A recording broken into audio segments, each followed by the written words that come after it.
Okay. So Tim Hunt is a Nobel laureate. Is very important discoveries with regard to the mechanisms of sort of how the cell works, etc. Very prestigious scientist, a fellow of the Royal Society here. A guy I've met on a couple of occasions in the context of meeting with Research Council representatives, funding body representatives, in terms of how they are doing damage to the funding system in the UK in terms of looking for very short-term impact, etc. So it came as a bit of a surprise and a shock to hear that while he was at a conference in South Korea, in front of a lot of journalists, he made, which has been reported in different ways, but even if it was meant as a joke, what he actually said was something along the lines of, there are three problems if you have women in labs, women scientists in research labs. First of all, they fall in love with you. Secondly, you fall in love with them. And thirdly, they cry when you criticize them. So this got tweeted, went viral extremely quickly, created a whole load of furore. My email inbox has been filling up. I'm a member of what's called the Diversity Committee here in Nottingham, Physics. So we've discussed this at length. It's been discussed on very many websites, very many articles in the broadsheets, and it's created a lot of fuss, let's put it that way. Justifiably so? Yeah, so this is obviously a major bone of contention. I've written a couple of blog posts on this. It's something that concerns me a great deal, because not only am I a member of that diversity committee, as I said before, I'm also an undergraduate admissions tutor. Very keen to look at sort of gender balance and look at, number of girls coming in to do physics, number of boys doing physics, number of women doing physics, number of men doing physics. And there's been a historical problem with physics in that, as compared to maths, where, for example, the gender balance is closer to 50-50, as compared to law, you sent me those very interesting statistics earlier on, DPR, where the gender balance is much better. With physics, it's 20%, and it's stuck at 20% in terms of undergraduates. And Tim Hunt's comments, even if they were meant as a joke, are not at all helpful. I have great difficulty. It's like the analogy I draw is, I yesterday and the day before, we had what are called our open days, where parents and applicants come to visit. So I'm speaking twice to, audiences of 300, 350, something like that, mixed audiences. In terms of freedom of speech and academic freedom, yes, I have the right to say whatever stupid sexist thing I like. Should I do that? Would it be appropriate to do that? No, it would be fucking stupid to do that. Similarly, Tim is, old enough in the tooth to know that when you're speaking at a conference, particularly to a conference which involves journalists, you need to be very careful, and even throwaway remarks, can be one thing could be misinterpreted. The very worrying thing about Tim's remarks is that he then went on Radio 4, national radio here, and basically said, well, no, I wasn't joking. What I said was honest. And so it's difficult. And I know there's in terms of out there on the web, there are people frothing at the mouth about, this is just a witch hunt, and it's those feminazis coming to mow down freedom of speech, and it's misandry and blah, blah, blah.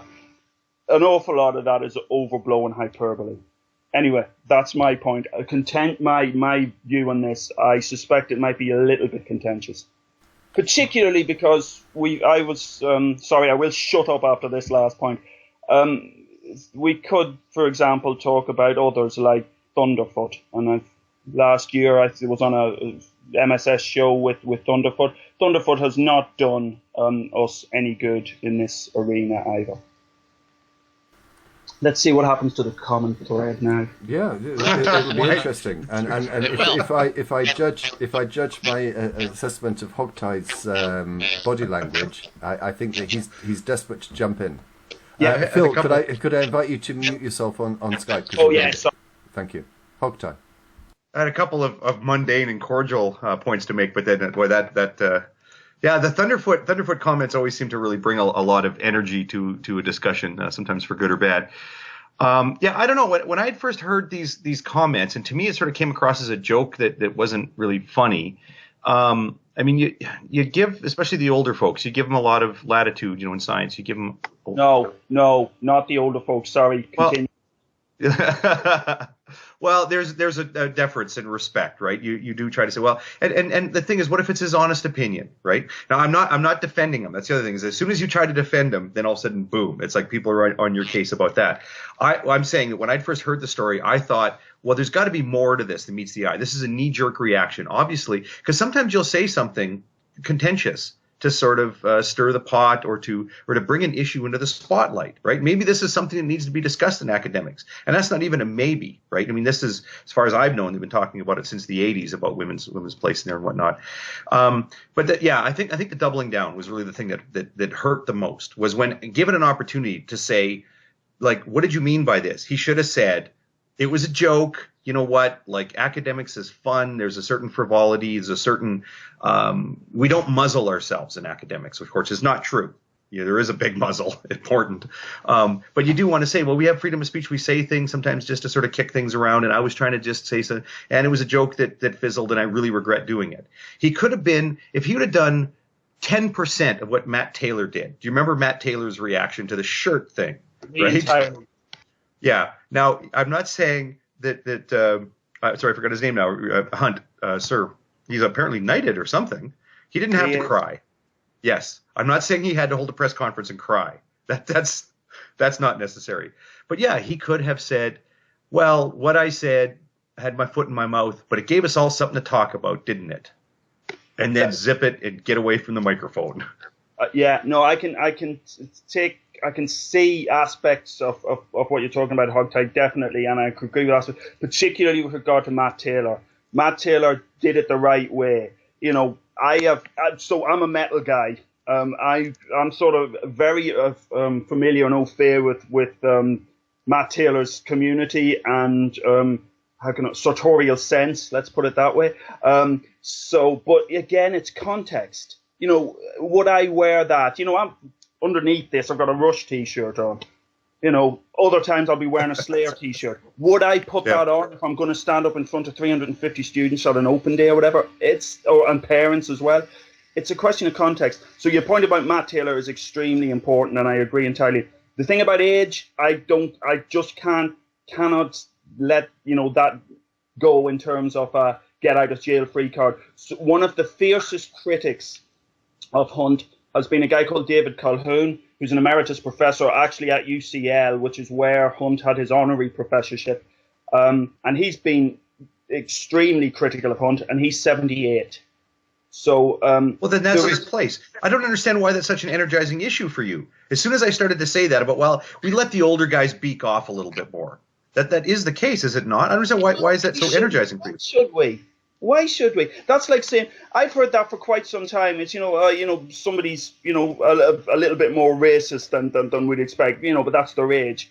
No, they're in this society, they're in this community. I really, particularly for Tim Hunt. Tim Hunt is an exceptionally clever bloke. Tim Hunt is somebody, as I said, I've met, and he's a really personable, likable bloke. He's not some very, how can I put it, some sort of, personality flaw that means that he can't sort of interpret what his actions are going to. He's a very smart, very perceptive bloke. And just to say, I think it's actually a little bit patronizing to say, well, he's 72, let's get him, because you could argue, well, he's 72. Not let him say stupid shit.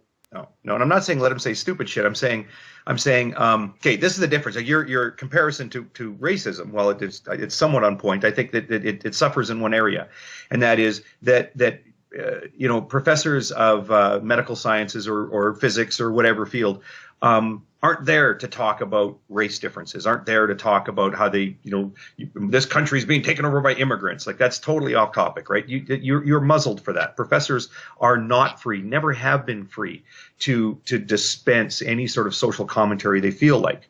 But remember that there's these pillars of responsibility for the professoriate, right? Is the education of the undergrad, new discovery, dissemination of information, and the what's the third term? The handoff, right? That there's a younger generation, graduate student training, mentorship, passing on the baton, and the emeritus are always free, should always be free to make commentary about the state of the professoriate itself. Right? Where are we now? Tim Hunt was damaging that. Let's put this in the context of the Royal Society. So the Royal Society dropped. Well, first of all, let's say when he lost, there's been a huge amount, particularly in the press here, he was kicked out of his job. He wasn't kicked out of his job. His job, as it was with UCL, with University College London, was an honorary professorship, an unpaid honorary professorship. So, in fact, he was acting really as an ambassador for University College London. Whatever about UCL, and there's been a lot of debate about it, my key concern is that Tim sat on the awards panel, the Biological Sciences Awards panel for the Royal Society. So he is making decisions with regard to where those grants go and where where various awards are made. You put this in the context of the Royal Society just last year had a major story and a major amount of attention it really didn't want, because out of the 43 university research fellowships it awarded, 2 went to women. You've got to consider Hunt's comments in the context of that. That created a huge amount of furore here.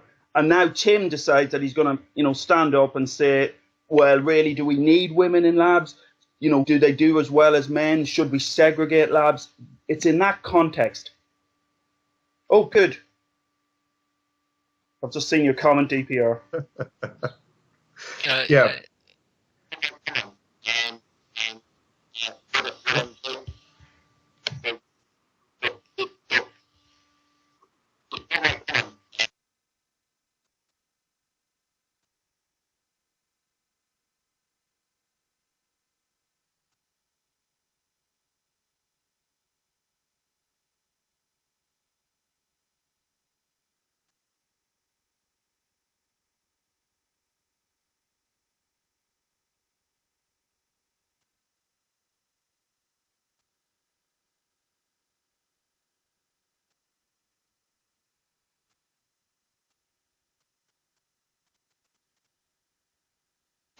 Yes.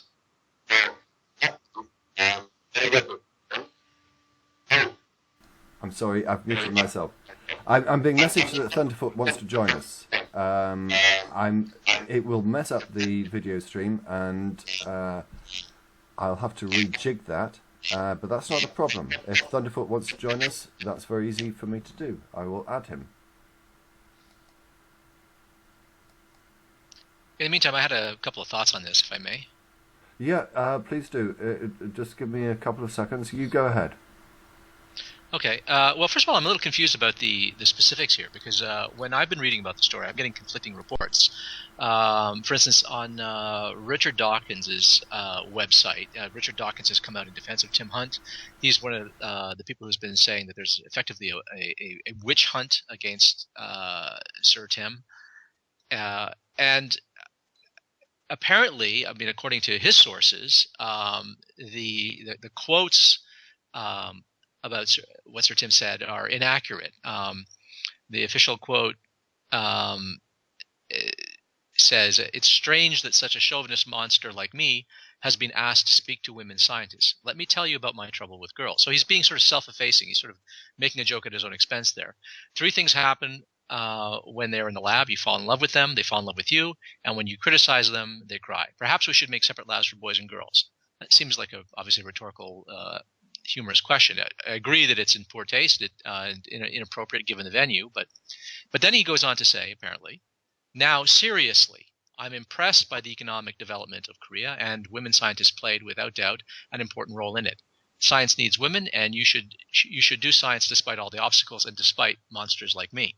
End quote. So now other people have challenged this and said that no, he did not say "now seriously." He didn't preface it with anything to That's suggest not. Even if he really did say "now seriously," I think the key thing, Ozzy, is that he went on the Today Show, which is a huge show on the BBC Radio 4, and said that he was being serious. He said he was being honest and he was being serious about when, in terms of criticizing women, that they cried more. Okay, so I absolutely agree that I, in fact, think that the initial reporting very patchy, and it left out the now seriously, and that certainly changes the context. But I think what you said, you popped the word inappropriate in while you were discussing. I agree. Again, in terms of he's in South Korea, he's speaking to a particular audience. He needs to be aware of the context in which he's speaking and be very careful in terms of how he chooses his words. Could I address that though? Because here's my concern about these sorts of things. I mean, if he is acting in an honorary capacity, this is not actually his employment. He's acting in an honorary capacity as a kind of ambassador representing an institution. Then I could see why they might say, "Well, hang on, we're just going to reel that in. You're no longer to operate in this capacity because you're not at liberty to embarrass us this way." But the problem I have with this kind of thing is the precedent that it sets, and it's not that I think that such an action, given these facts, if we have the facts, that it's inappropriate for a university to say, well, no, hang on, we think you've crossed the line here. You are no longer representing the values that you are tasked with representing when we give you this honorary title. So it's not that I don't think a university has no right to do that. I think a university does have a right to do that. Just as they can bestow an honor, they can withdraw an honor when they think that the person hasn't lived up to it. The concern I have is that there is a tendency towards political correctness that this might be a symptom of. And Hogtie earlier said something to the effect of, well, professors have never been really at liberty to say whatever they want and opine politically and socially. And I actually disagree with that. I actually think that, as a matter of fact, part of the rationale, the modern rationale, not the historical rationale, but the modern rationale for tenure is precisely so that tenured professors will be able to carry on their work, whether their work is unpopular and goes against the grain of the rest of the academics in their discipline, or if they happen to hold religious or political or social views that run contrary to the mainstream, they will be protected. They remain ensconced, provided that they operate in a capacity that demonstrates that they are competent in their field, irrespective of their beliefs, whether they're bigoted and so my concern is always with, look, if a person is discriminating, okay, that's one thing. But if a person just has prejudicial values and attitudes and beliefs, that, it seems to me, is something that we have to tolerate, that we have to abide. Yeah, let's just butt in on that point. So the problem. No, I had lots to say. Go ahead. Yeah. Okay. No, see, those are really good points, etc. Again, it's a question about inappropriate and freedom of speech, academic freedom. But what I want to get at is really the last point you made there with regard to, is it a discriminatory thing or is it actually just them sounding off? My concern, again, is largely with the Royal Society. Tim sat on that panel. I'm sorry, I won't use the Sir thing. I have absolutely zero respect for the honours system in the UK. It's a nonsense. So sorry, I'm not going to use Sir. Tim, or Professor Hunt, was sat on the Biological Sciences Awards panel. And then he also said, in a very public forum, that he honestly meant the things he said about women not dealing with criticism very well. That was his own. So now that places the Royal Society, who is trying to be scrupulously honest and fair in terms of how it awards fellowships, in an deeply uncomfortable position, because they've got somebody on the panel who makes awards, saying that, well, actually, I don't think women deal with criticism as well as men do. Can I address that? Well, that doesn't mean they can't be good scientists. Sorry? That doesn't mean they can't be good scientists. Yeah, I was going to make that. Who can't be good scientists? And people who don't take criticism very well. No. Most scientists don't take criticism very well. Right. They take If this is a biased, if this is an unconscious, or in Tim's case, conscious bias against female candidates, do you not see there's a problem? Well, where's the bias in this? I mean, he doesn't say they can't be good scientists. He says they don't take criticism well. Yeah. Could I just Right, interject with one thing? What if so it's hang true? on, Wait. yeah. Okay, just what if it's true? Let's keep everything civil, please. Ozzy. Sorry. What if it's true that there are, in fact, statistically speaking, gender differences Right, in how let's people just respond? stop there. So Where if is the that, if evidence that, for that, Ozzy? well, no, You can't there isn't. I'm not off. I'm not. True. No, What if no, it's no, true? no. Because the papers out there on gender differences are shocking. I spent quite a bit of time going through this as a function of this Tim Hunt debacle, and the level of statistical analysis is absolutely shocking. So we can certainly put hypotheticals out there, but we have to be very, very careful in putting hypotheticals out there that we don't suggest. But I'm not suggesting that it is true. I'm suggesting what I'm suggesting is that he opines that it is true. If it is his sincere opinion that it is the case, it doesn't follow that he discriminates. This is the distinction I was making. That he may harbor a stereotypical and prejudicial view, a completely biased view, but there may be a grain of truth in it. But let's say that in his experience, it is true. He can't express this. There is no venue. So perhaps in this particular context, given that it's an honorary position, he's acting as an ambassador. But what about if he weren't? What the hell he likes, Ozzy. He can stand up and say whatever the hell he likes, but that doesn't mean that there aren't consequences.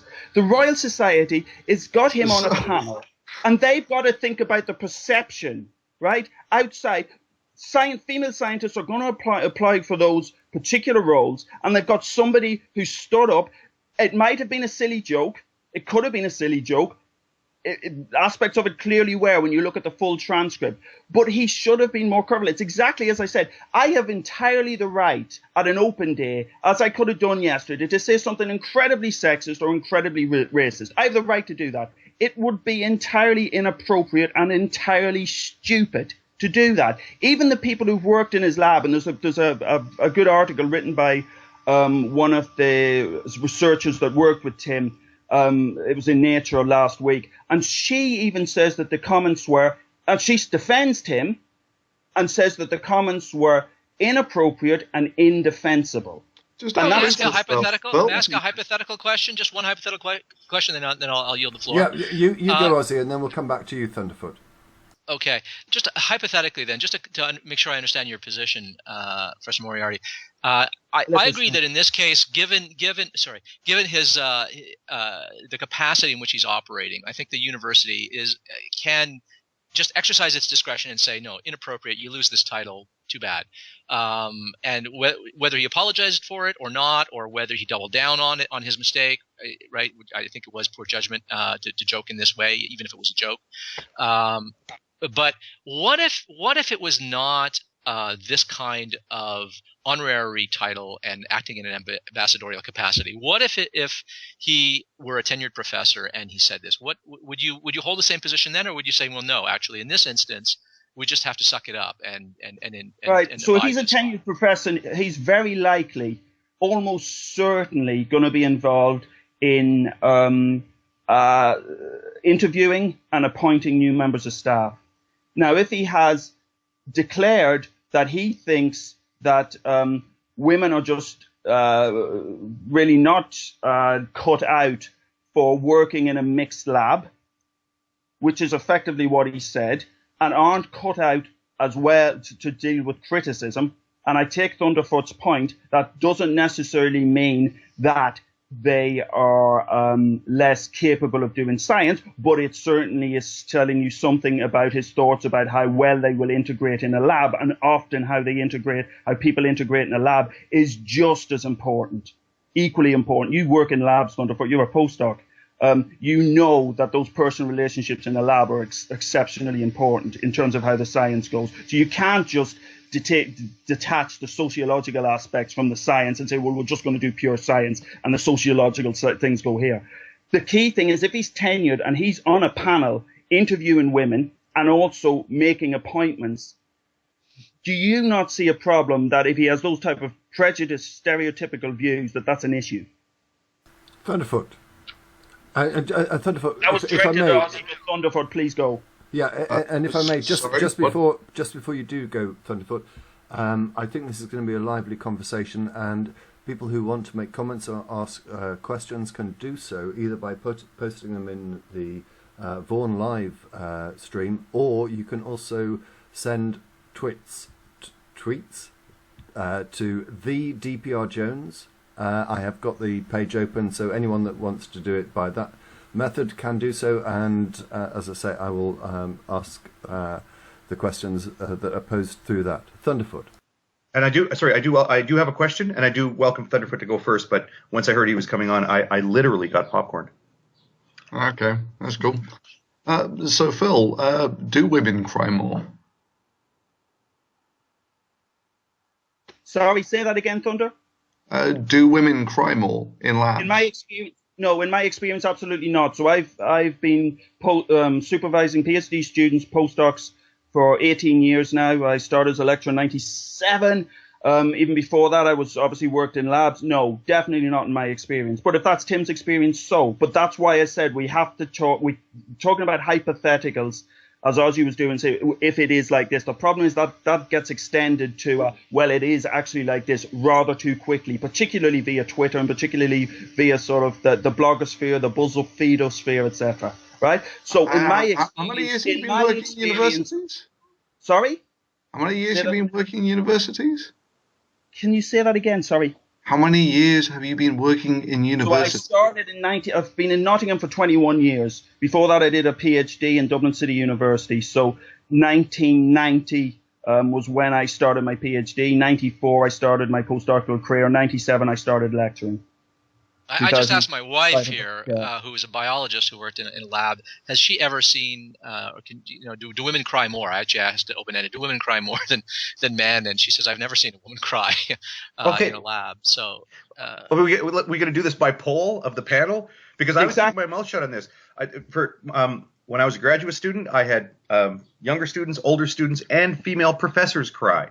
Never once seen a male professor cry. But who cares? So, no, that's my point. Tim Hunt would have been going by anecdote. Right, then why are you crucifying him for saying something that's true? Who's crucifying him? Who's crucifying him, Thunder? I don't know. Hold on. He said some very silly things, right? He lost an honor. I'm worried about whether it's true or not whether it was silly or not. I'm not saying it's true. I'm saying we're not going to solve it by anecdote. Please, that's all I'm saying. Everyone, you know better. Everyone wants something to say on this issue. Let's take it one by one. But Phil, I will suggest this to you. I visited my mother last weekend, and this was something that we discussed because it was going to be a topic on the show. And her view was that she felt that he had been hounded and criticised ridiculously over the top for the comments. So I think that's what Thunder is suggesting. And how would you respond to that? So I would say I don't. Obviously, there was a huge amount of criticism, but what he said was, as even people who support him say, was inappropriate and indefensible. So I would say academic freedom, freedom of speech. He's absolutely free to say whatever silly thing he likes, but it has consequences. And he's seeing those consequences. Do I want to see the man in tears? I didn't work with the man, but I've sat in meetings beside the man. There's a wonderful BBC 4 program called A Beautiful Mind, all about Tim Hunt.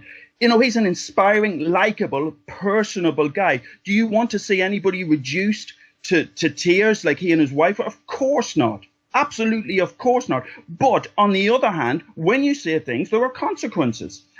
I love this. I just love the type of person that uses SJW and white knight as a defense of misogyny and sexism, that type of dickhead. It really is remarkable. Well, I'll say whatever the hell I like. That's my freedom of speech. But don't you dare criticize me. You shut up. You're an SJW. White knighting there. Sorry? Exactly. That's, it's just ludicrous. There are consequences and we can tackle those. And by the way, anybody who uses SJW as a pejorative, that's it. Argument shut. That is just the most brain dead argument that there ever could be. Or white knight, as I've had to tolerate via lots of Twitter. Phil, I'm somewhat sort of like illiterate in these terms. Just explain to me what you're. Sorry, SJW stands for social justice warrior. Right, so it's a pejorative term used by those who dislike criticism of sexism and misogyny, like Thunder. I imagine Thunder wants to come back. There? Yeah, definitely a pejorative. I how could you see SJW as anything but a good thing? Right, so let me get this straight. When other people use pejoratives, it's conversation over, but when you do it, it's fantastic. No, absolutely exactly not. What you just said. How could SJW, how could social justice warrior, how could that not be a good thing? How could sticking up for others not be a good thing? Using that as an ironic term of abuse really is an incredibly, how can I put it, weak argument. Let's put it that way. And let me tell you why this happens. Because people are typically judged on the actions that they perform. As you might well argue with Tim Hunt here. But the thing is about social justice warriors is they tend to get judged on their actions, which is why SJW tends to get used as a pejorative. I didn't follow that at all. Right. So if SJW is being used as a pejorative, it means that there is something wrong with fighting for social justice. Agreed? No, it means that there is something wrong with the people who... How could anyone argue that there's a problem with fighting for social justice? I think the argument would be, and social justice warrior is an expression, it's a designation, a pejorative one, but it's not an argument. But what informs that judgment and the use of that in a derogatory way is that people who are designated as social justice warriors are seen to be, by their behavior, as people who tend to focus on, preoccupied with linguistic scrupulosity, how people talk, the easy, and... Sorry, Ozzy, I've been called SJW time and time again over the last couple of weeks. I've been called that. I've also been called a misogynist, right? Exactly. I mean, I've been on both sides of this, but I mean, more times than I can name, actually, when I was a grad student. But the idea is that these are the self-appointed social justice warriors. These are people who are going around basically policing the language. Who else is going to appoint them? And well, no, but that's just it. They're not appointed, and they are self-appointed. There is no one to appoint anybody in this capacity. So they see something wrong, and they want to do something about it. Thunderfoot and the idea is they think and they want to do something about it. So if I were tackling Thunderfoot's arguments, I would not. Did you not use the word misogynist? Did you not imply that he was misogynistic, or you used the word, right? No. I mean, what is that? I mean, that's a misogynistic term. I mean, a person can oppose. I'll give you an example. Okay, I don't self-identify as a feminist, although I agree with the objectives of women's equality. But there are so many things within feminism, for instance, that I disagree with respect to their analysis of what some of the causes are. I think, for instance, patriarchy theory doesn't make a lot of sense. And consequently, some of the prescriptions that they put forward, I think, are just ill-considered, ill-conceived, and ineffectual. So for that reason, to the extent that feminism is more than just an ideal, but an actual theory and a set of recommended policies, I can't call myself a feminist. Now, I have, for that reason, been called a misogynist on that basis. And it seems to me that, well, that's prejudging matters rather strongly, right? But some people would see someone like me and say, you have to be a misogynist. If you're not a feminist, then it's got to be that you're against the equality of women. But that's exactly what a men's rights activist will say, and the same can be leveled at them. A men's rights activist, a person who supports the men's rights movement, will say, "Listen, I'm for genuine gender equality," but they will oppose certain feminist policies, or they may oppose feminism up and down. But if you judge a group merely by its stated ideals, then of course they're going to sound rather noble. Right? I mean, stated strictly by their ideals, the men's rights movement and feminists have the same objective in mind: gender equality, equality for the sexes, looking out for the interests of both parties equally. Well, great. Who could not be both a feminist and a men's rights activist? Right? You would have to be both, right? But wait a minute. There's a lot more to the men's rights movement than just their stated objectives. I think there are things that are objectively objectionable about the men's rights movement, things that I would commend, and things that I scare the hell out of me. And the same is true of feminism. There are aspects of feminism that I find commendable, and there are aspects of feminism that's just scared the bejesus out of me that I think are counterproductive, and consequently I won't identify with either of those. And it's not because I'm afraid of identifying with groups. It's that I think that some groups are more than their stated objectives. They analyze the problem, and if I think they analyze the problem incorrectly, and if I think that their prescriptions and their social policy recommendations are ineffectual or ill-advised, then I can't get behind them. And that should be my prerogative, and I shouldn't be maligned as either a man hater, a woman hater, a misogynist, a social justice warrior, simply on that basis. But this is what I think when people talk about a social justice warrior, they're talking about the kind of person who would accuse someone like me of literally hating women. I was just about to invite Phil to address this, but then I realised we've got two Phils. Moriarty first, and then we'll come to you. Yeah, Ozzy, an awful lot of what you said there was like the voice of reason. It was really important, and there's an awful lot I can agree with in there. It's very interesting. I just want to pick up on one thing. I'm watching the comments on the Vaughan channel coming up, and one person, or one comment that keeps coming up time and time again, is I can't believe what he actually said, i.e. me, about those papers with regard to gender differences and slagging them off. Go and read the papers. Go and look at the papers. I can give you lots and lots of examples where the statistical analysis is, to put it mildly, underpowered, where the sample sizes are incredibly small. There is a paper, a very famous paper, published about 10 years ago in Clause 1 of PNAS, I can't remember. Maybe Thunder can help me. Which has got the title why half of research findings are wrong, titled along those lines.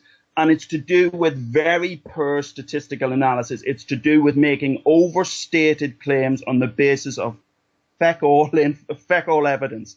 And I certainly did not read all the papers on gender differences, but certainly I was sent a number. There's that classic Dilbert cartoon of Internet Guy. If you haven't seen it, go and look up Dilbert Internet Guy, and it's exactly that situation. I got sent links to a number of papers, and when I went and read those papers, I wouldn't let a bloody first-year graduate student, or wouldn't even let an undergraduate through with the type of analysis that was there. So we have to look beyond the claims. We have to read the abstract. We have to look at the actual data. So that's just to address those comments that are coming up, which I can see on the side of my screen. No, not sample size of 1,000. Where is there sample size of 1,000? There are meta-analyses, and when you look at those, sorry, I'm talking to quantum overlord here. When you look at those meta-analyses, even those meta-analyses, there's a big section in the paper pointing out the difficulty about making firm conclusions. Okay, you said the sample size was 1,000. Which paper? I'm sure it's a meta-analysis, right? It was. I know you've got it as a meta-analysis, right? Great. Now I see your comment. Sorry, I'm just talking along to quantum overlord here. No, that's and he fine. keeps repeating it in capital letters. He keeps repeating it in capital letters. Read. Oh, in that case, someone must control him. Unfortunately. As I explained before the show started, my laptop doesn't function in temperatures over about 15 degrees C, and it's just shut down. So I can't, at the moment, see what is going on Vaughan. It's just stopped. So I'm going to try and restart it in a few moments' time. But for now, I can't see what's going on. So you carry on, Phil, if you want to address the comments. But I want to go back to it seems to be just some sort of thing. I was just coming back to you. And I just want to ask you this question. In relation to Tim Hunt's comments, I mean, let's get down to the bottom of it. Do you think, because I saw the video that you posted on YouTube about this, and I think the gist of what you were saying was, look, he's right, so give him a break. Is that an accurate assessment of your position of what he said? Sorry, what? Your video about Tim Hunt and his comments. I really can't remember what I said about him. I mean, the way that I see it is the guy's earned his chops. If the guy's a good scientist, we're not going to burn a world-class scientist for saying something like this, right? That would just be cataclysmically stupid, especially if you're going to do it for social justice reasons or to keep someone's social sensibilities happy, right? No, hang on, Thunder, 1 second. When you say we don't want to burn this person, I suspect that I have sympathy for the position that you're taking, but I just want to understand exactly what you're saying. Are you saying, don't drive him out of his job and whatever, but let him think that the comments he's do you agree with the gist of the comments that he made? That's perhaps at the heart of it. I've got no real dog in that fight. I mean, if someone were to say, do women generally cry more often, I would say yes. And do they take criticism differently? The answer would be yes, right? Men and women do take things differently. Is this something that you've experienced? Because please, everyone, calm down a second. I sense everyone's desperate to jump in, but you yourself, Thunderfoot. I'm using the Thunderfoot because I want to differentiate between the two Phils. Thunderfoot, you've worked in academia for many years. Do you find, from your experience, any support for the comments made by Tim Hunt? Which comments? If you were saying that men and women should work in different labs. You asked me a question. Let me address it, okay? He said 3 in particular. Men fall in love with women, women fall in love with men, and women can't take criticism in the same way that men can. Those are the 3 comments. You know they are. So any how shall we say, emotional relationship in the lab is probably going to be disruptive, right? Any emotional relationship, boys on girls, girls on boys, boys on boys, whatever. It really doesn't matter. That sort of stuff. Just on that point, because it's really relevant. You do know that where Tim Hunt met his wife. You do know that, don't you? No, I've really not. I don't think. To that extent. Professor, please, let's everyone calm down. It doesn't matter where he met his wife. And whether they're lad or not, it doesn't matter. It doesn't matter. It does not matter to Thunderfoot's point. Let Thunderfoot. Even if that's true, complete his point, please. Okay, so he meets his wife in the lab, so he's a hypocrite. So what? From what I can tell, the guy's retired anyway, so it's a bit of a moot point. But if he wasn't, the idea that you should throw a world-class scientist away because they're a hypocrite would be bloody stupid. Right? These people don't grow on trees. Right. Okay, well, he wasn't thrown away. He wasn't thrown away in this instance, right? His career was ended, right? Please. I really haven't used this expression about throwing him away. He's resigned from a honorary professorship or whatever the position is. I don't know what the technical term is for it. He's resigned. He's not been thrown under a bus insofar as the work that he's done or whatever. So when you keep on referring to this as this situation as him being thrown under the bus, what exactly are you referring to? Like I say, I can't say that I've kept up with this in detail. But this is from what it was one of the Californian universities where he had an appointment. They said that he had basically crossed the line and they weren't going to reinstate him or something. Right. Okay. Do I have that right? Am I right on that? I'm not sure, but let's see if we can get somewhere with this. Do you think that his comments were constructive, or not? I'll leave it at that. Well, I mean, what if the guy were right? Right? Should he have the right to say it? I don't think anyone's saying that he shouldn't have the right to say it. Well, in which case, why are you lynching him for saying something that might throw? You keep on going back to lynching, and I'm not seeing where the lynching is. Well, Okay, like I was saying, he was basically, well, I mean, weren't those his own words that he had basically been cut loose? His career had been, no one wanted to touch him with a barge pole for essentially this social justice warrior outrage that got whipped up on Twitter. Now, to a degree, it's one of those sad things that he's a scientist. They tend to operate in universities, which they're a world apart, right, from mainstream media. And so there is this unhappy crossover that what might not be too bad in actually a university can be terribly misconstrued in the mainstream media.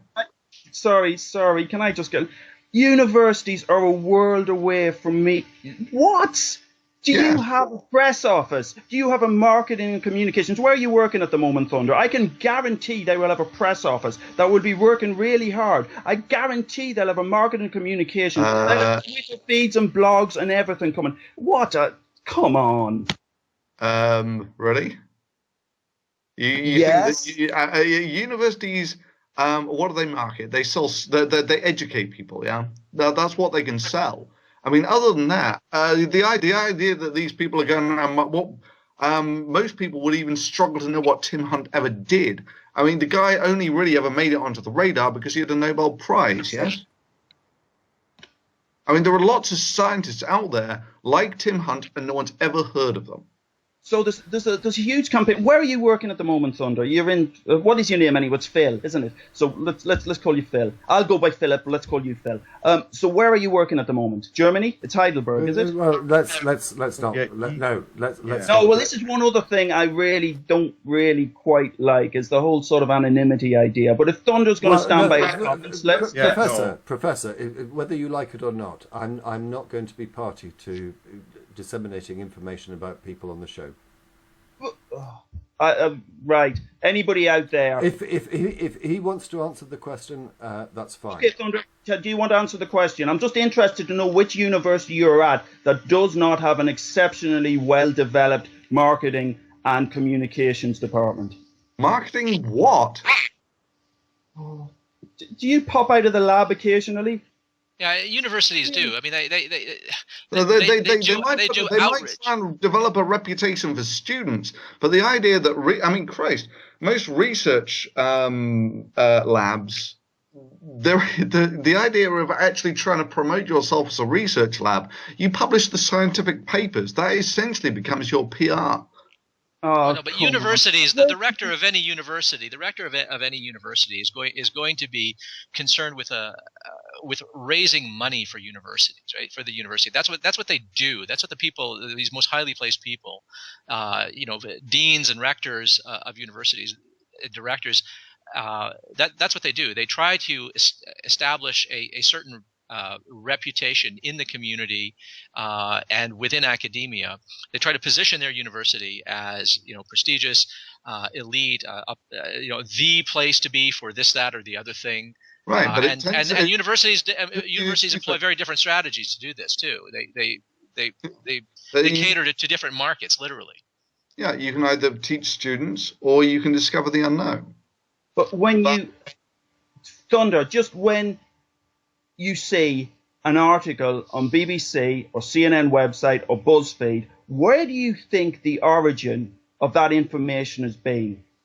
Do you really think it's that the journalist has spent a huge amount of time, this is certainly happens in some cases, tracked up, gone and read the paper, or is it possibly that they got it from a press release from the university? Well, actually, here I can give you a personal example. So we recently got we did some work on sodium explosions, which got really quite across the it got Nature News, BBC, yada yada yada, across, and all of those, they actually came to us directly. And in what percentage of the cases do you think that happens? Well, from a sample size of have a look at any of the, where do those, about there's also PhDcomics.com, where do you think those sort of news cycle things come from? The idea that the press release goes out, it gets blasted up, it completely distorted, etc. This, the university cannot be decoupled from that. The university is not an ivory tower if it ever was. It does not sit outside of society. Universities are, just as Ozzy said, Ozzy, I should shut up and just let Ozzy speak. In fact, we should all just shut up and let Ozzy speak for 2 hours. Just, that would sort everything out. Just as Ozzy said, universities have a vested interest in terms of selling their, the results, selling their research for a number of different reasons, not least of which to attract students in. Okay. It's In which naive case, to give me think an otherwise. example. When was the last time your university press office came to you about one of the papers you'd written? Oh, dear me. They Yes, keep us never. back. Exactly, never. No. What generally happens is that they come to us quite regularly, and I bat them up and say if you'll excuse the turn of phrase, say that, well, actually, what we'd like to prefer to do this is to do this with 60 symbols if we can tie this up with what happened at the start. So, no, that does happen, and Okay, marketing well, communication, no, marketing that's departments a different kettle will of do fish. that. How many? Okay, so you've got a fairly decent YouTube channel behind you, right? This is now a different kettle of fish, right? If you're Joe Normal at a university, it basically never happens, and you know that, and I know. No, what can happen is Jesus, in the UK, there is a huge drive with regard to something called impact, right? With regard to getting your message out there, getting your results out there. In the last Research Excellence Framework, research assessment exercise, 20% of the mark went on impact, right? Which means that universities are incredibly focused on getting the message out there. So what will happen is that the head of department will go, right, if you've got results which you think are great, make sure you get in touch with the press office and develop a press release and get it out there. I wonder if I can interject. Has anyone got anything useful to add? I'd like to hear you, Thunder. I have a delightful question I'd like to worm in at some point. 1 second, and Hogtie has been so incredibly quiet here. I've never seen him so quiet during the course of the show.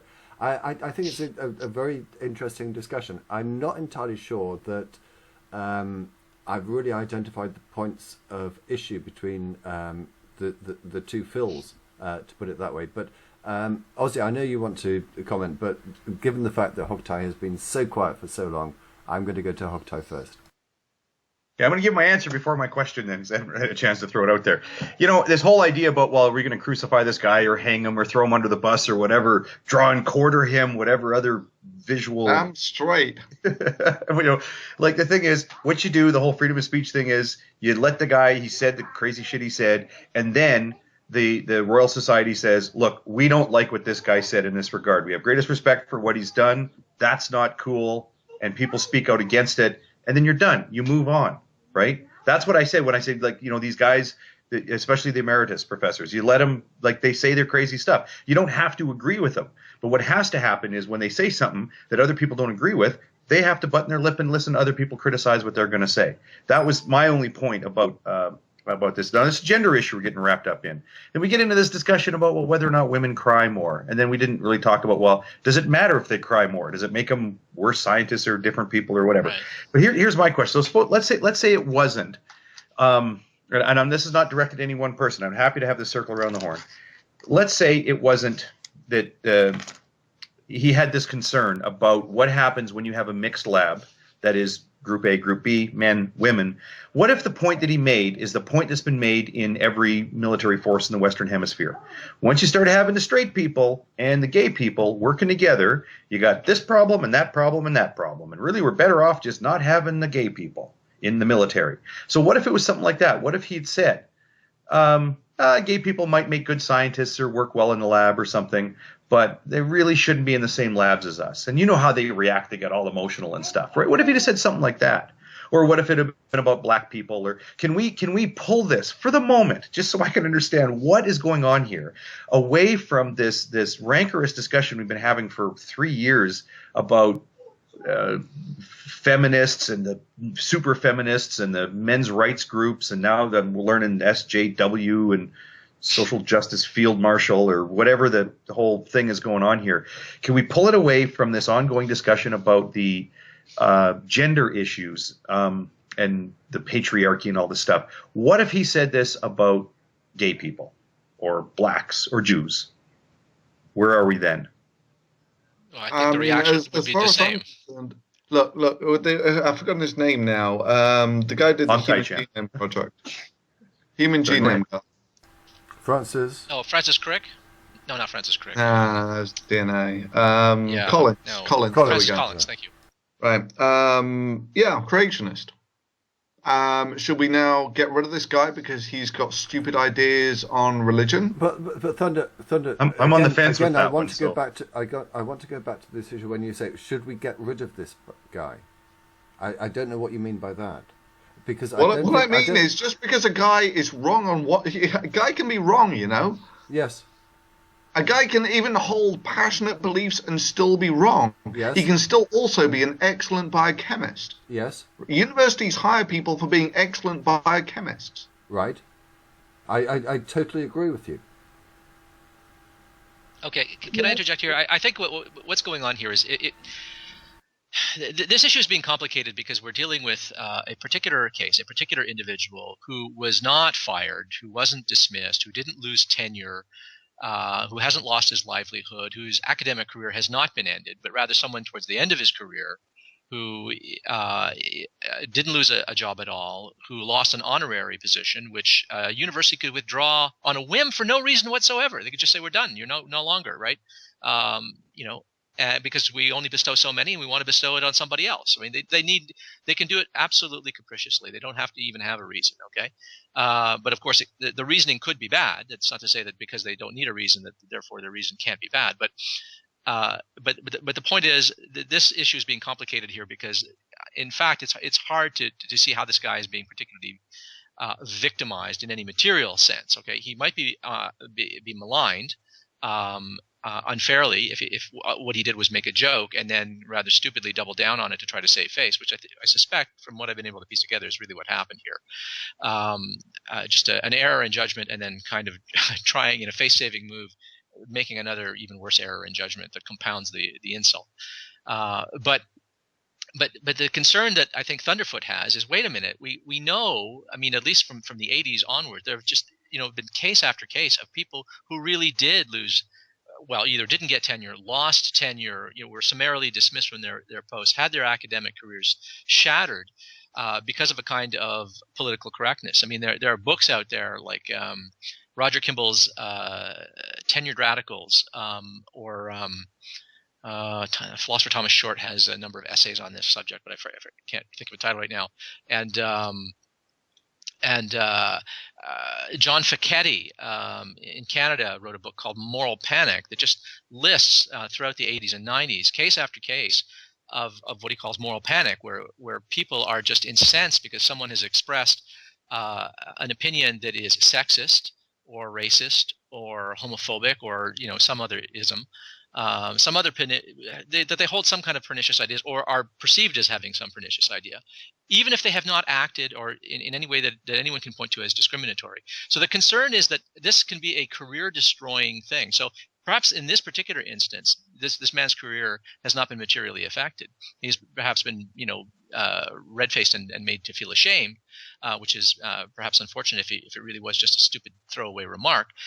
But that's not a big deal, right? I mean, compared I think but the real concern. Hang on, Thunder. Just let me wrap up the point. So the real concern is the reaction to what this man has said and done indicative or symptomatic of a deeper problem that really is chilling on people in academia. That would be my concern. Thunder. And that is actually my concern.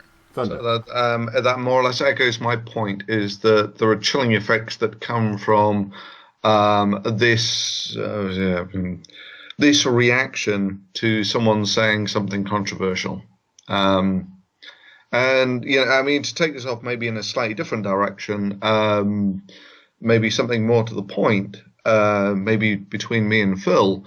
Do you think that men and women are intellectually on parity, and therefore the only way to show that you have parity between men and women is equal representation in jobs? Can I tell you why that's a dumb question? Okay, Please do.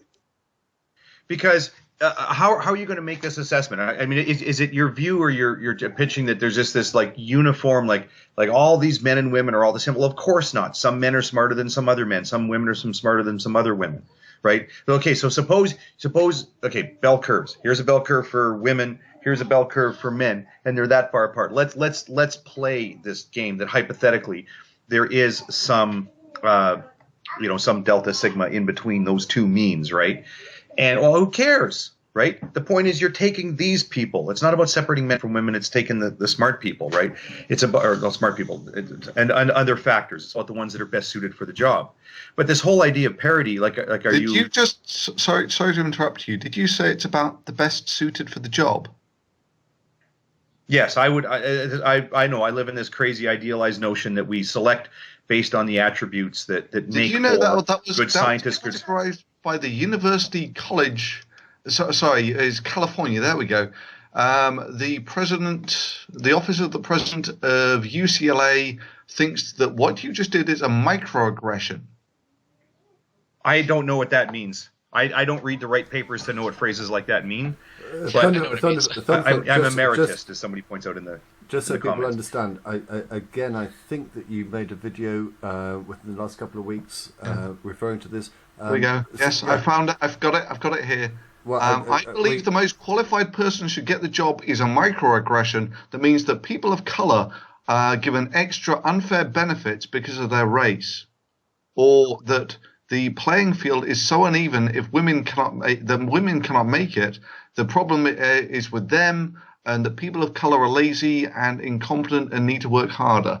That's the myth of meritocracy, and that is now in Diversity in the Classroom, University of California, Los Angeles, Diversity and Faculty Development 2014. I think I could address Hogtie's concern about the question, though. I mean, Thunderfoot, correct me if I see that he's our special guest, and I sense by body language that he wants to come back on that. But yeah, are you familiar with the sort of comments that Thunder has just been making, and the sources of them? First of all, I'll apologise, DPR, for the rather overheated interjections before. You can see, it makes for a fantastic show. I'm really enjoying it. So you carry on. Right. Okay. I'll ratchet it up again. No. You're a scientist, Thunder. I'm a scientist. Where's your evidence? Where's your evidence to suggest? Where's your solid, credible? Hogtie was absolutely right. It's on the University of California Office of the President website. Stop. Can I go back again? No, stop, Professor. Sorry. 1 moment. Thunder has made a specific example, or referred to a specific example, and I've watched the video that he's made about this.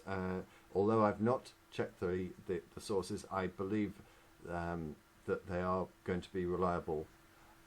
Thunder is making a specific point about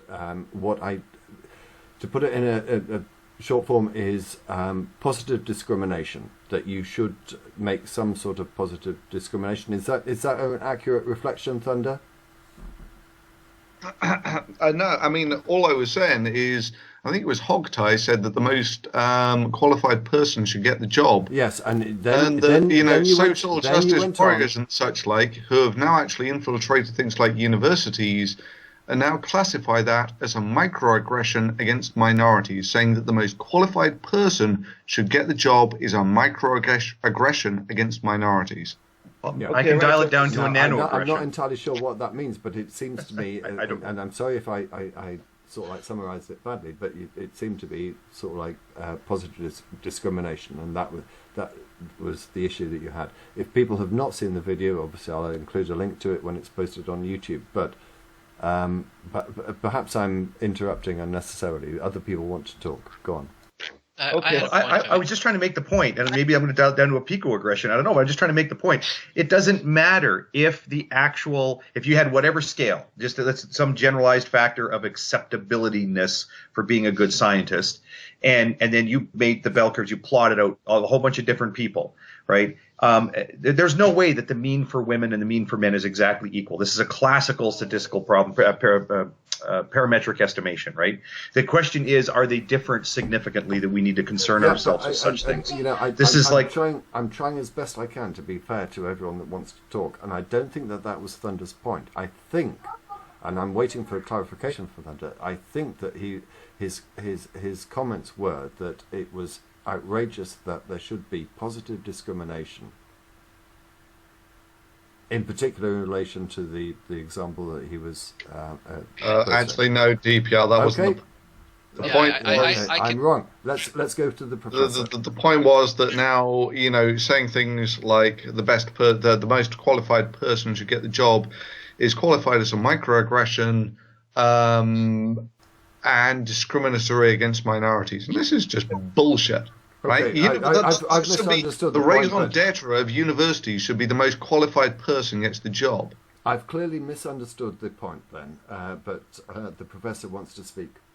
Well, I am one sentence away from explaining why that's a dumb question. So if I could just, if one guy here wants to say, well, I want you to prove that men and women are exactly equal, I think that's a stupid question. If somebody here wants to say to somebody else, I want you to prove that men are better suited or women are going to cry more or whatever else, I think that's a stupid question. My honest opinion on that whole thing is, who cares? Men and women are different. That's interesting. That's fine. I don't care. Okay, right? So when we go to pick our firefighters or scientists or whatever, you pick the people who are best for the jobs. I appreciate that somebody, and whatever label you want to give that person, is going to call that a microaggression. I don't know. That's their political issue on it. I am not so naive to think that universities are a meritocracy, right? I gave up on that illusion a long time ago. But I'm speaking towards a goal. Is this not the way we should be trying to do things, is all I'm saying. And I'm arguing over some pedantic point about parameterizing men and women's intelligence, I think, is trivial. But I apologize. One second, Phil, okay. please. Go. I apologize. Perhaps I misunderstood the direction the conversation was going, but certainly Professor Moriarty wants to speak. Thanks, DPR. So I coordinate something called a Marie Curie initial training network, which funds 14 PhD students across 6 countries. So one thing that's built into that, and it's a European Commission regulation as such, or guidance certainly, is that if you have 2 equally qualified, I'm very interested in Thunder's position on this, if you have 2 equally qualified candidates, equally qualified, that you should give preference to the female candidate. Right? Is that something you disagree with? Given that in physics, there's 20% female participation. I've got no dog in that fight whatsoever. If you've got 2 equally qualified people, flip a fucking coin. I really don't care. I've got a dog in the fight. I'm terribly sorry, and this will be a lovely conversation, I'm sure, if you two carried on with it. But I'm sorry, I do have a dog in this fight. I really, really hate positive discrimination.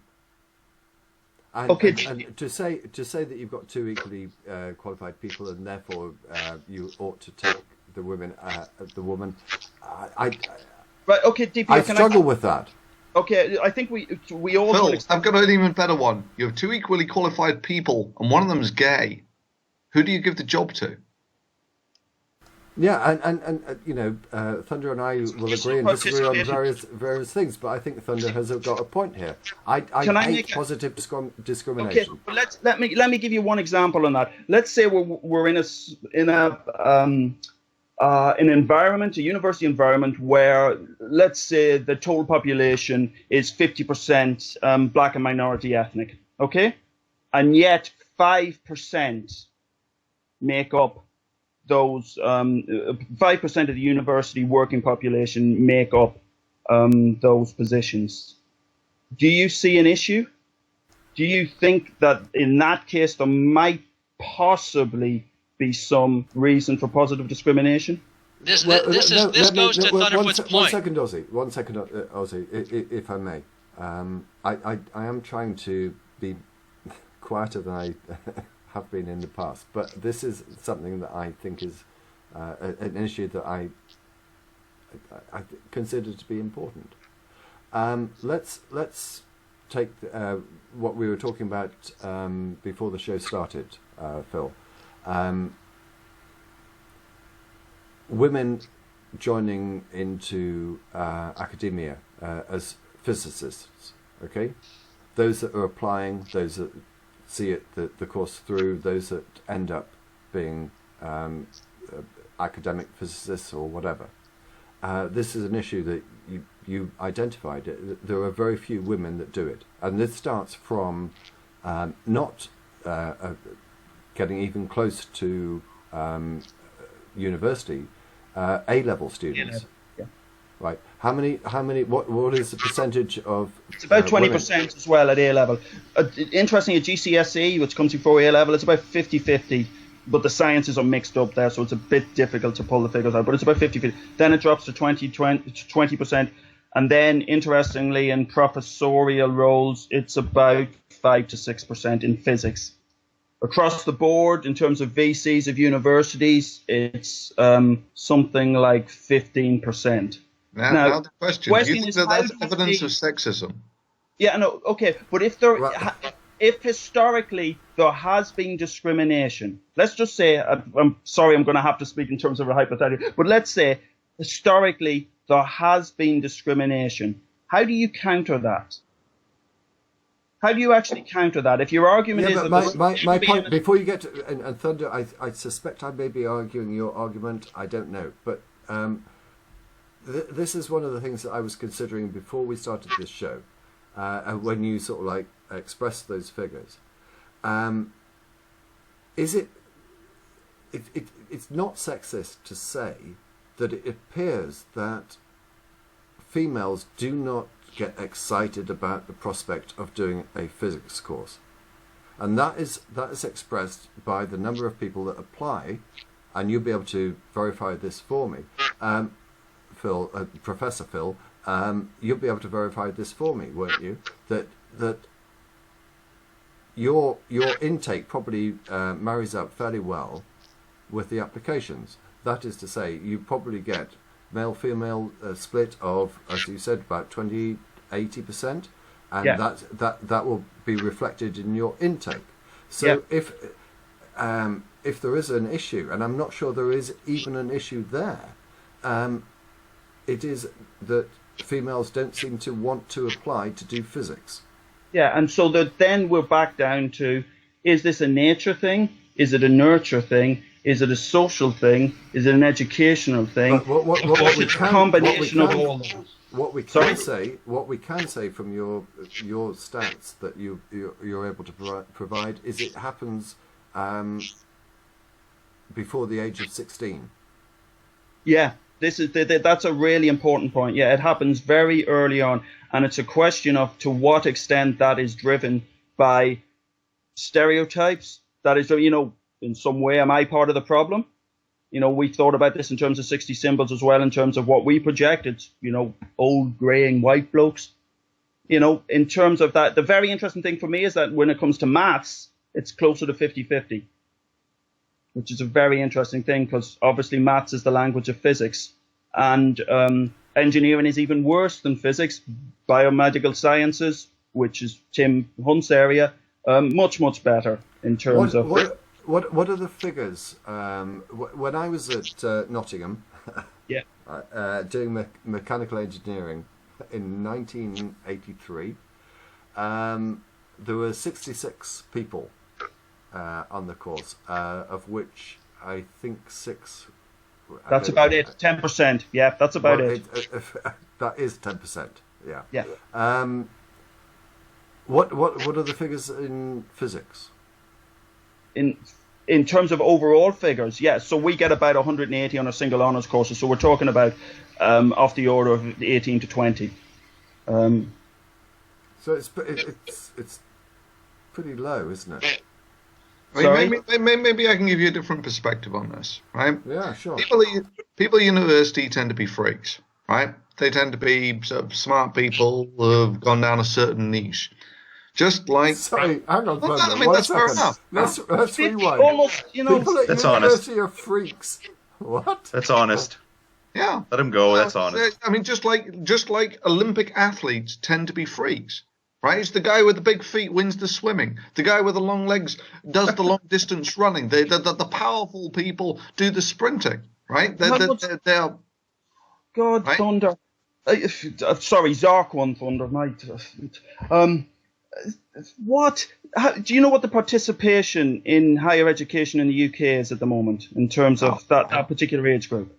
You know, if What you mean, the might people who be get right, PhDs or the people who actually do research? I'm talking about undergraduates. This is what we were talking about. Apologies. We're not talking about undergraduates. We're talking about people who get lectureships. Okay, sorry. Thunder. Where do they come from? My apologies. I thought when you said that everyone at university was a freak, you were talking about undergraduates. You're not talking about... Even if you were talking about 10%, you're still looking at, how should we say, minorities. So I'm trying to help you here, Thunder. When you said that everyone at university or it just means they're not representative. They're not a representative sample of the general population. Is Thunder talking about undergraduates or people working at university? The professor, yeah. Right. So what I'm getting at here is it's kind of like the Olympics, right? With the Olympics, you're looking at the very extremes of society.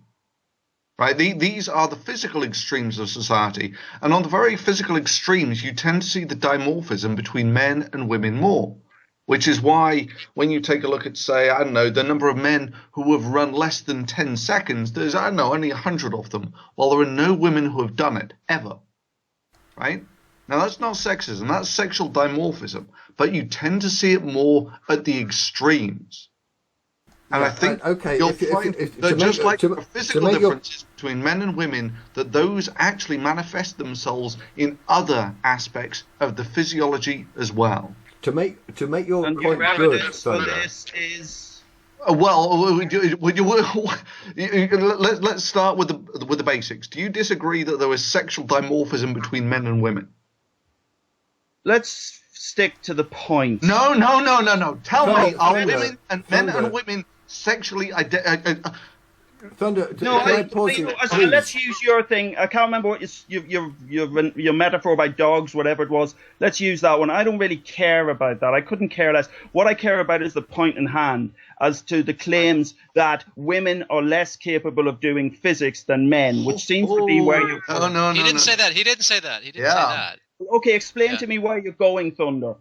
Okay, let's start with the basics. Do you think that the reason that women don't run as fast as men is a matter of choice or biology? That doesn't matter, right? Yes, it does. Yes, it absolutely does. No, and that's the weirdest false dichotomy right there. We're starting from the basics. Are there actually biological differences between men and women? I care about what I see what, but let Thunder run with his argument.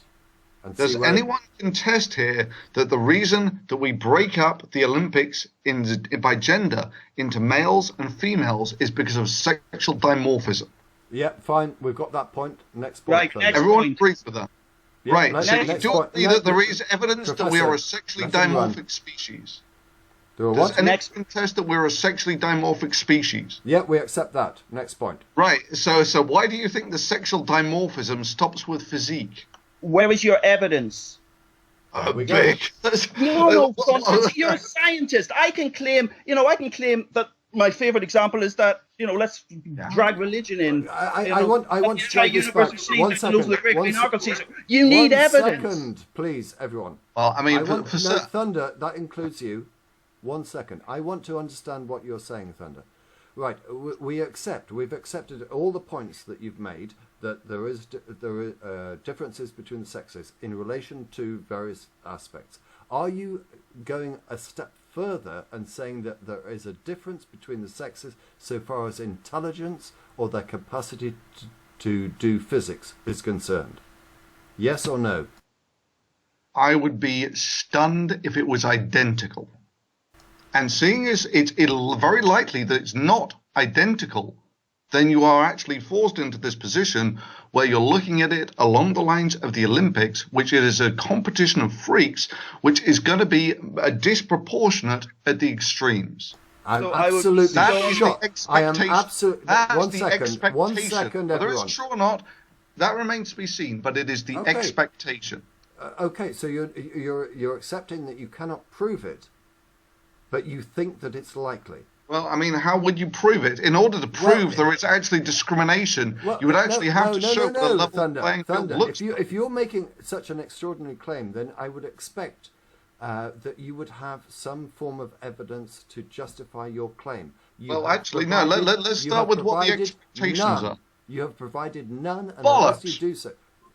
No, afraid not. What do you mean, I've bollocks? asked you, and DPR has asked you. Look, we've already agreed that there is biological differences between men and women. Yes, we've agreed that. I've agreed to everything you've said, and then you take a leap and say, I therefore think that it is likely that there may be some difference in the intellectual capacity of women to do science. And you have provided no evidence for that at all. Well, Professor... no, DPR. One is a logical consequence of the other.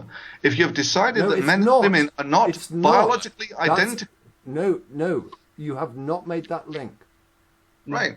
So we agreed that physically they're not identical. Don't you think if it was really strong, Thunder, you go back, read those papers. You're a good scientist. I've seen that. That was a really nice piece of work on sodium. Really nice piece of work. Really enjoyed that. Well-written paper. Very clear, very clear. You're a good scientist. The data analysis in that is very nice. There's an awful lot of shit published in those glamour journals. That's not one of them. That's actually quite a nice paper, I would say. At first, I wasn't convinced about this whole Coulomb explosion thing, but now I get it. Sorry for the rest of you. That's Thunder's recent paper. You're a good scientist. Go back and read the papers on gender differences and read them with a critical eye. Think about exactly what Hogtie was talking about in terms of, are we talking about fractions of standard deviations? Are we talking about things that are statistically robust? Give me the evidence, right? Give everybody the evidence that there is a distinct and credible difference between the ability of women and men. Let's take a different one, which we can probably all agree on, right? Men and women have it. Let's take another one which we could probably all agree on, which are testosterone and estrogen, right? Two hormones that sort of pump around the bodies of mostly, I mean, men and women both have them, but they're largely in different quantities. And right, so do you think that these hormones affect behavior?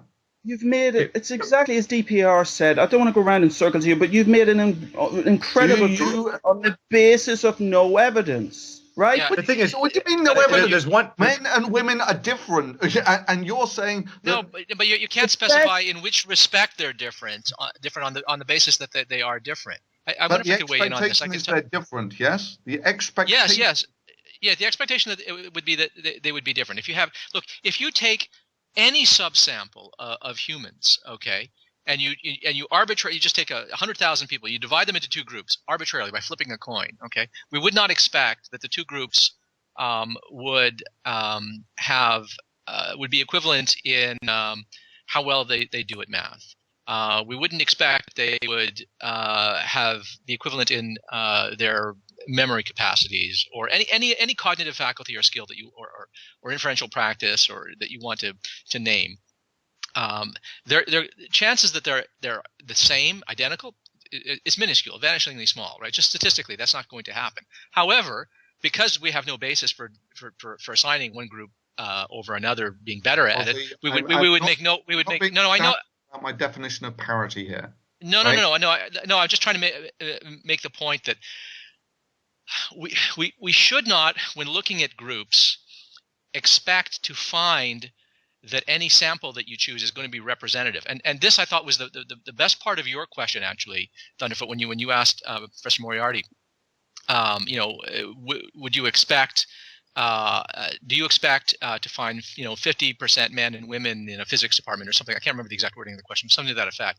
And some people balked at that question. I thought that was a good question, and the reason I think that that's a good question is that in the minds of some people who are concerned with social progress and social justice, is the idea that any deviation from what would be a statistically representative sample in the workplace has to be construed as evidence of discrimination. So if in the general population, women are half of the population and men are half of the population, then you look in a physics department and you find out whether it's 20/80, the remainder, that difference, why is it 20/80 instead of 50/50, that is to be explained as discrimination. Now, I don't think Professor Moriarty is so naive as to have a monocausal model of this discrepancy. Okay, but there are a lot of people who will look to any discrepancy like this and leap to the assumption that it has to be a consequence of discrimination. That discrimination is an inference to the best explanation. That this is the best model for why such discrepancies exist. When in fact, I think there are better things to suggest themselves. First of all, for the reasons that Thunderfoot said, people differ, and the sexes differ. We have different psychosexual psychologies. We tend to have different things that we admire in the opposite sex. Things that men are sort of maligned for sort of being visually aroused and being rather obsessed with physical beauty. Women, so men are seen as sort of stupidly shallow and goatish. Women are seen as because they have a tendency to prefer personality attributes in their mate choices, the ability to secure power, resources, and wealth and social status. Women have a tendency to be maligned as gold diggers. I think these are just the consequences, evolutionary consequences of our primate history, owing to just parental investment differences between men and women. And Thunder, I think you'd agree with this, and Professor Moriarty, you might agree with this as well. I suspect you probably would. So I think we should expect that there would be psychological differences and dispositions to prefer certain kinds of professions and certain kinds of occupations, vocations, and avocations. So I think we should, just on the face of it, not expect everything to be 50-50.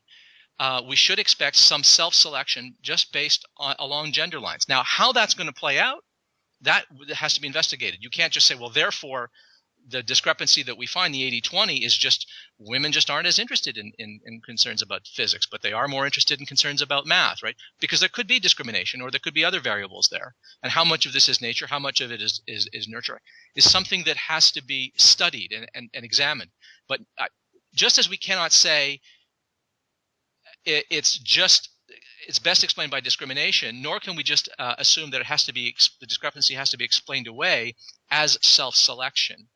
I think it's got to be way more complicated than that. But it seems to me that there's going to be some discrimination, because we know that we live in a culture that was rife with overt sexism and discrimination against women, which I think still lingers.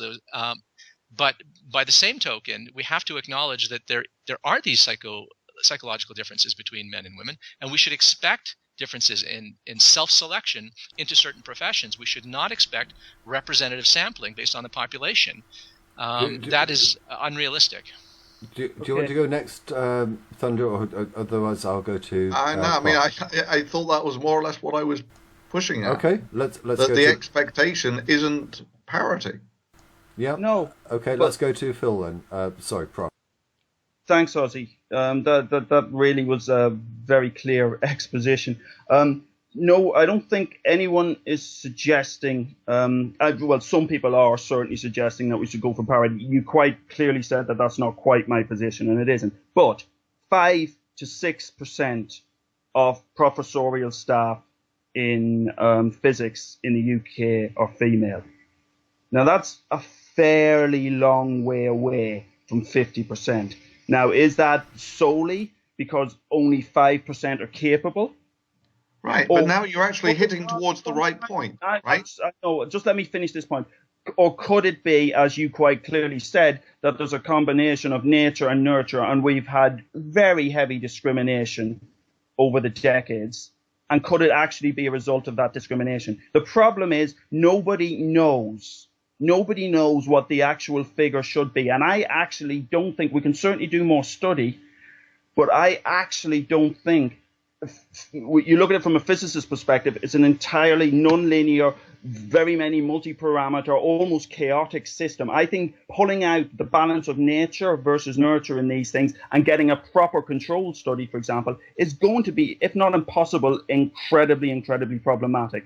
So therefore, we do not know, and I don't think we can really ever know with any degree of confidence, what the correct ratio should be. So therefore, what we should do is battle any type of sexism or any type of approach that is propagating and just keeping in the system those types of prejudice that were there decades ago, which I think is exactly what you were saying. Well, okay. There are specific things that can and have be identified. If you look at it calmly, if somebody who says, well, we got to go for 50-50, well, that's a crazy approach. Or if somebody just throws up their hands and says, well, whatever, it's just going to be this sort of, Mad Max post-apocalyptic battle for whoever's going to be the best. And we don't care about what the race mix is or the gender mix or any of that stuff. That's not going to put you in the right direction either. I mean, there are sensible ways to explore what is keeping the ratio lower than one might expect.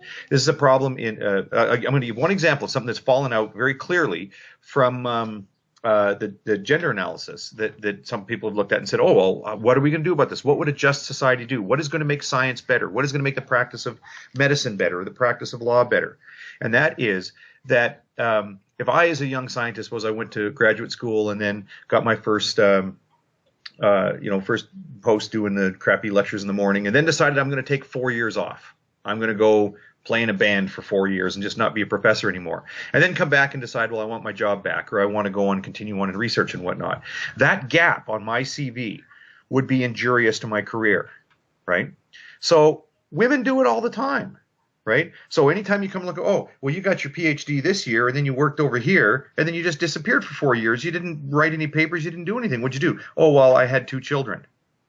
Oh, well, too bad. You got a hole in your CV. So GTFO, and you can't be, you will never be a full professor now because you've got this 4-year gap in your CV. So what do we do with that? Are those women poorer scientists throughout their career? And we ask the question, answer the question, and it turns out they're not really poorer scientists, but they're selected against because when you apply a general rule like that, it causes a problem. So then we just sort of collectively had to sit down and say, well, this is a specific thing that we can address by policy to bring about equality in the application of selection procedures. This isn't about bringing about parity. It's about equality in selection procedures. I agree. Can I just would welcome you to that, which is really important. The other important thing in fellowship programs, and Thunder probably has come across this as well, particularly there were a couple of funders in the UK where mobility, moving from lab to lab and demonstrating that you haven't stayed in the same lab where you did your PhD and you've moved about and you've got experience is an exceptionally important part. And Evolutionary Trust, for example, even flags this up in its advice, or used to at least, that mobility, there will have to be a demonstration of mobility. For exactly the same reasons as you suggest, if you've got a family, that absolutely works against you in a very, very bad way. You don't want to. Certainly, I was lucky in that when I got my lectureship, I was, kids came along after that. If I'd been looking for a lectureship and I had kids, I'm not going to shift my entire family from one country to another country solely to meet the whim of some selection criterion. And an awful lot of women decide they're not going to do it, which does, as you quite correctly said, does not mean that they're worse scientists. It means that the system is incredibly biased against them. Right. So now those things are taken into account. Now, the irony here is that system, that sort of correction of like, well, you could put a 4-year hole in your CV as long as you had an excuse, and that's you're a woman with a baby. Well, all of a sudden people went, well, that's kind of unfair because sometimes men want to do it. I did it myself. I took a year off with our son. And so now it's getting to be more like when a parent decides that they want to take time off for the purpose of raising their family, so I think that even introduces more equality. That makes it better. Normally it's the women who get the benefit of this. Some men do. And that's great, which is why I keep trying to drag this back. And like all of Thunderfoot's examples, I keep wanting to say, I want to ask this question again about, well, Thunderfoot says, well, we wouldn't expect there's sexual dimorphism. We wouldn't expect on all these parameters that men and women would be exactly equal. Every time Thunderfoot says that, I change in my head to, well, we wouldn't expect blacks and whites to be equal. Thunderfoot, would you expect blacks and whites to be parametrically equivalent on every important parameter in let's assessing? just look at the number of men who have run less than 10 seconds, shall we? Do you want to give me numbers on the how number many of white men? How many No, white men have run the 100 meters less than 10 seconds? There's a book on this. Yeah, there's a book. Yeah, there's a wonderful book on this called, I can't remember what it's called now. What is the name of it? John? Probably, I don't know. No, I can't remember it. It's called Race and Sports. It's about the, what's the name of the fellow? Is it John Entine? Is that his name? Who wrote a book about this. He's a sports journalist who says this is the dirty secret, the thing that nobody wants to talk about or write about, right? You're not going to get a West African black man winning the hammer throw. Okay, that's just not going to happen, right? But that Scandinavian guy with who's kind of short and squat and barrel-chested, right, and built through the chest like Arnie and arms this big, that guy's never going to win a foot race against someone from West Africa. Okay, this is just not going to happen, right? If you look at the best distance runners, if you look at the best swimmers, and if you look at the best sprinters, and you look at the best hammer throwers and stuff like that, you will find there are racial predictors.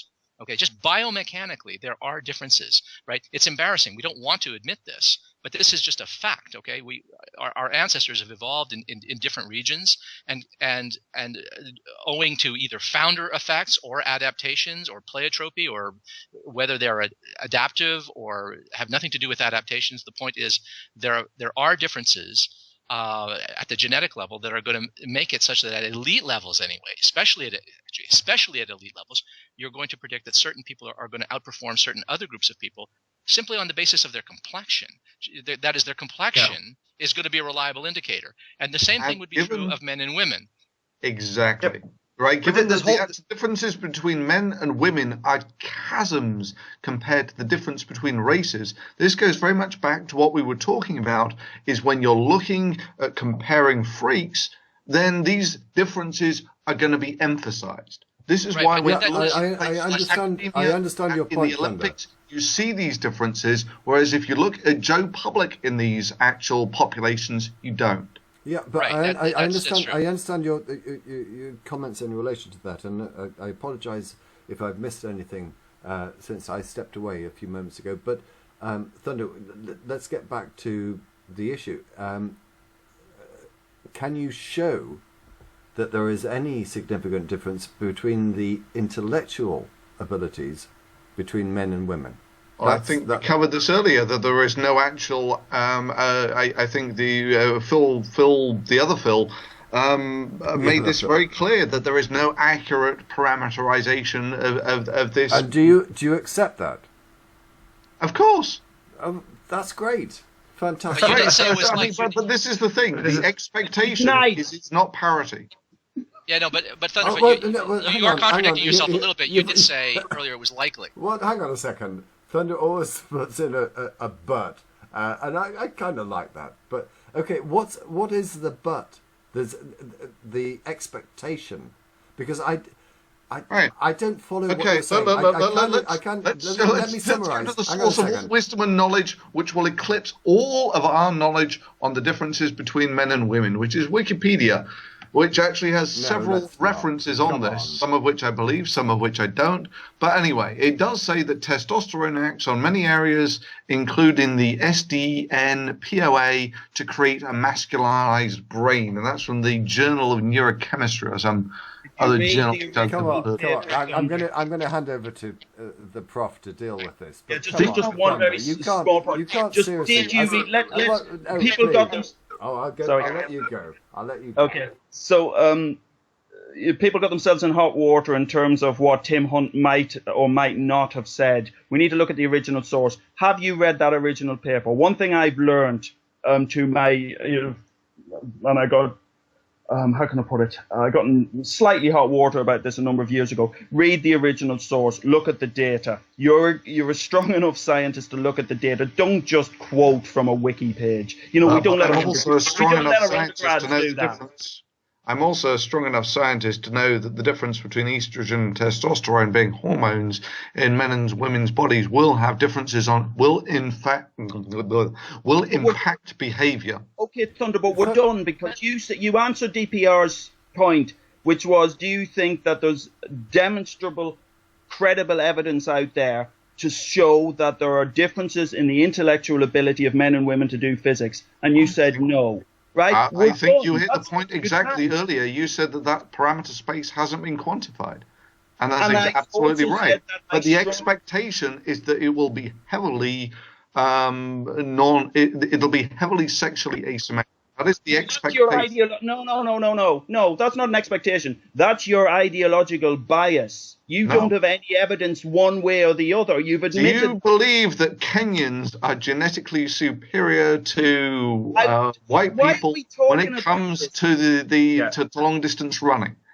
the sports thing I think has run its course because okay, if we're talking about people running, okay, yeah, there's obvious physical differences and whatnot, and what are the goals there? Well, we try to make sports entertaining and interesting for people. Actually, no, and hold these competitions. Okay, like I've never seen, Ozzy, you're Canadian. Have you ever seen a hockey game between 5 black guys versus 5 black guys, 6 black guys versus 6 black, with those goaltenders in there too? I don't know. Would that game be more entertaining or less entertaining? I don't know. I don't know what it would be like. But science and the practice of medicine, the practice of law, all these professions, right? These things have very different and very important goals. And I just there have been white people who played basketball. I just don't know where we're going with the sports analogy. I get your point about the sexual. Let me bring this back to our Tim Hunt thing here, right? Because what you're saying about actually it was Ozzy. Ozzy was saying that there are actually genetic differences between races, and seeing as there are these minor differences between races are disproportionately seen in things like the Olympics. That's the sort of thing that it was Crick, I think. Crick, another Nobel Prize winner, he got crucified for suggesting that applied to intelligence as well. Now, I think not Crick, Watson. It was Watson? Sorry, I aligned the wrong one. I take it back. But the point is though that there are a bunch of people who how shall I say take this point too far, but you really can't deny that there is actually, when you look at the results of the Olympics, that these things do go along rate. Well, they certainly go along the Thunder, I can't. Thunder, I've got to interrupt you. I'm terribly sorry, but I have great admiration for you, and get to the point. I think you've got a lot of positive things to say, but on this point, I just simply don't get where you're coming from, because you seem, the question that I'm asking is there any evidence that DPR, look, I'll explain this to you one more time. Right? This is actually, before you do that, let me try this. It's a great question from the Vaughan side. You are not answering the question that I'm asking. Okay. Can I just really like, because we can tie it into atheism. It's really quite neat. So Twilight Mists over at Vaughan Live says, let's turn this around. Does Moriarty have any evidence that intellectual capabilities between the sexes is effectively symmetrical? This is we are coming to an atheist audience here. Does anybody find that absolutely bizarre? I also don't have any strong evidence. We've agreed on this, Bill. We've agreed. We've already agreed. It's just, go on. Bill, we've already agreed that the parameter space has not been quantified, right? We agree on. Right, okay. If we've agreed that, then why are you making claims that you are? Because I'm talking about how systems function, not how individual groups function, right? If you know that, populations are an expression of the DNA, right? This is not a controversial thing to say, and therefore we know from the Olympics the very minor differences in those DNA can express themselves in populations. When you're looking at the extremes, they are disproportionately seen. That is the expectation for genetic expression of population. I have to go back again. I accept your point. DPR, do you understand that I'm not claiming a specific here about are men and women equal in physics? I'm talking about the expectation of the behaviors of populations. Yes, no, but I'm talking about expectations. Okay. Okay, DPR, go. No, someone else go. Oh, I mean, come on. The DNA or. There's so much more that goes into the diversity of human behavior and about their selection, whether they want to go to university at all, whether they want to go into physics or art history or whatever, right? The socialization, all that other stuff. I mean, while you're saying that we expect these differences from the DNA, well, there's going to be some amount of your variability that can be partitioned to the DNA differences, but not very much, right? Like most of it, when it comes to the behavior and these choices, is going to be. But it's when you're looking at the freaks, the people at the extremes. That's where you disproportionately see everybody else. Can I just come back on that, please? Because Thunder's raised this a number of times. We're not talking about the people at the extremes. The 20% I keep referring to, and DPR discussed this at great length and very, very clearly, is at A level, right? And is also at it undergraduate, because it directly affects, there's obviously a direct correlation between A level gender balance and what we get into in terms of universities. So it's not at the extremes. It's 40% of the population. It's not at the extremes, Thunder. And there is no repair that you can try to impart at the professoriate level, or the fellowship level, or the graduate student level. There's no repair that you can do for if there's disparity in the way girls are treated in high school, or I don't know what A level is. I need an English to English dictionary sometimes in the show. It's final exam in high school. It's about 18. It's okay. It's grade 12 or grade 13 if you're Canadian. They haven't done that for years. That's Aussies. Aussies the only one who's going to laugh at that. They got rid of that years ago.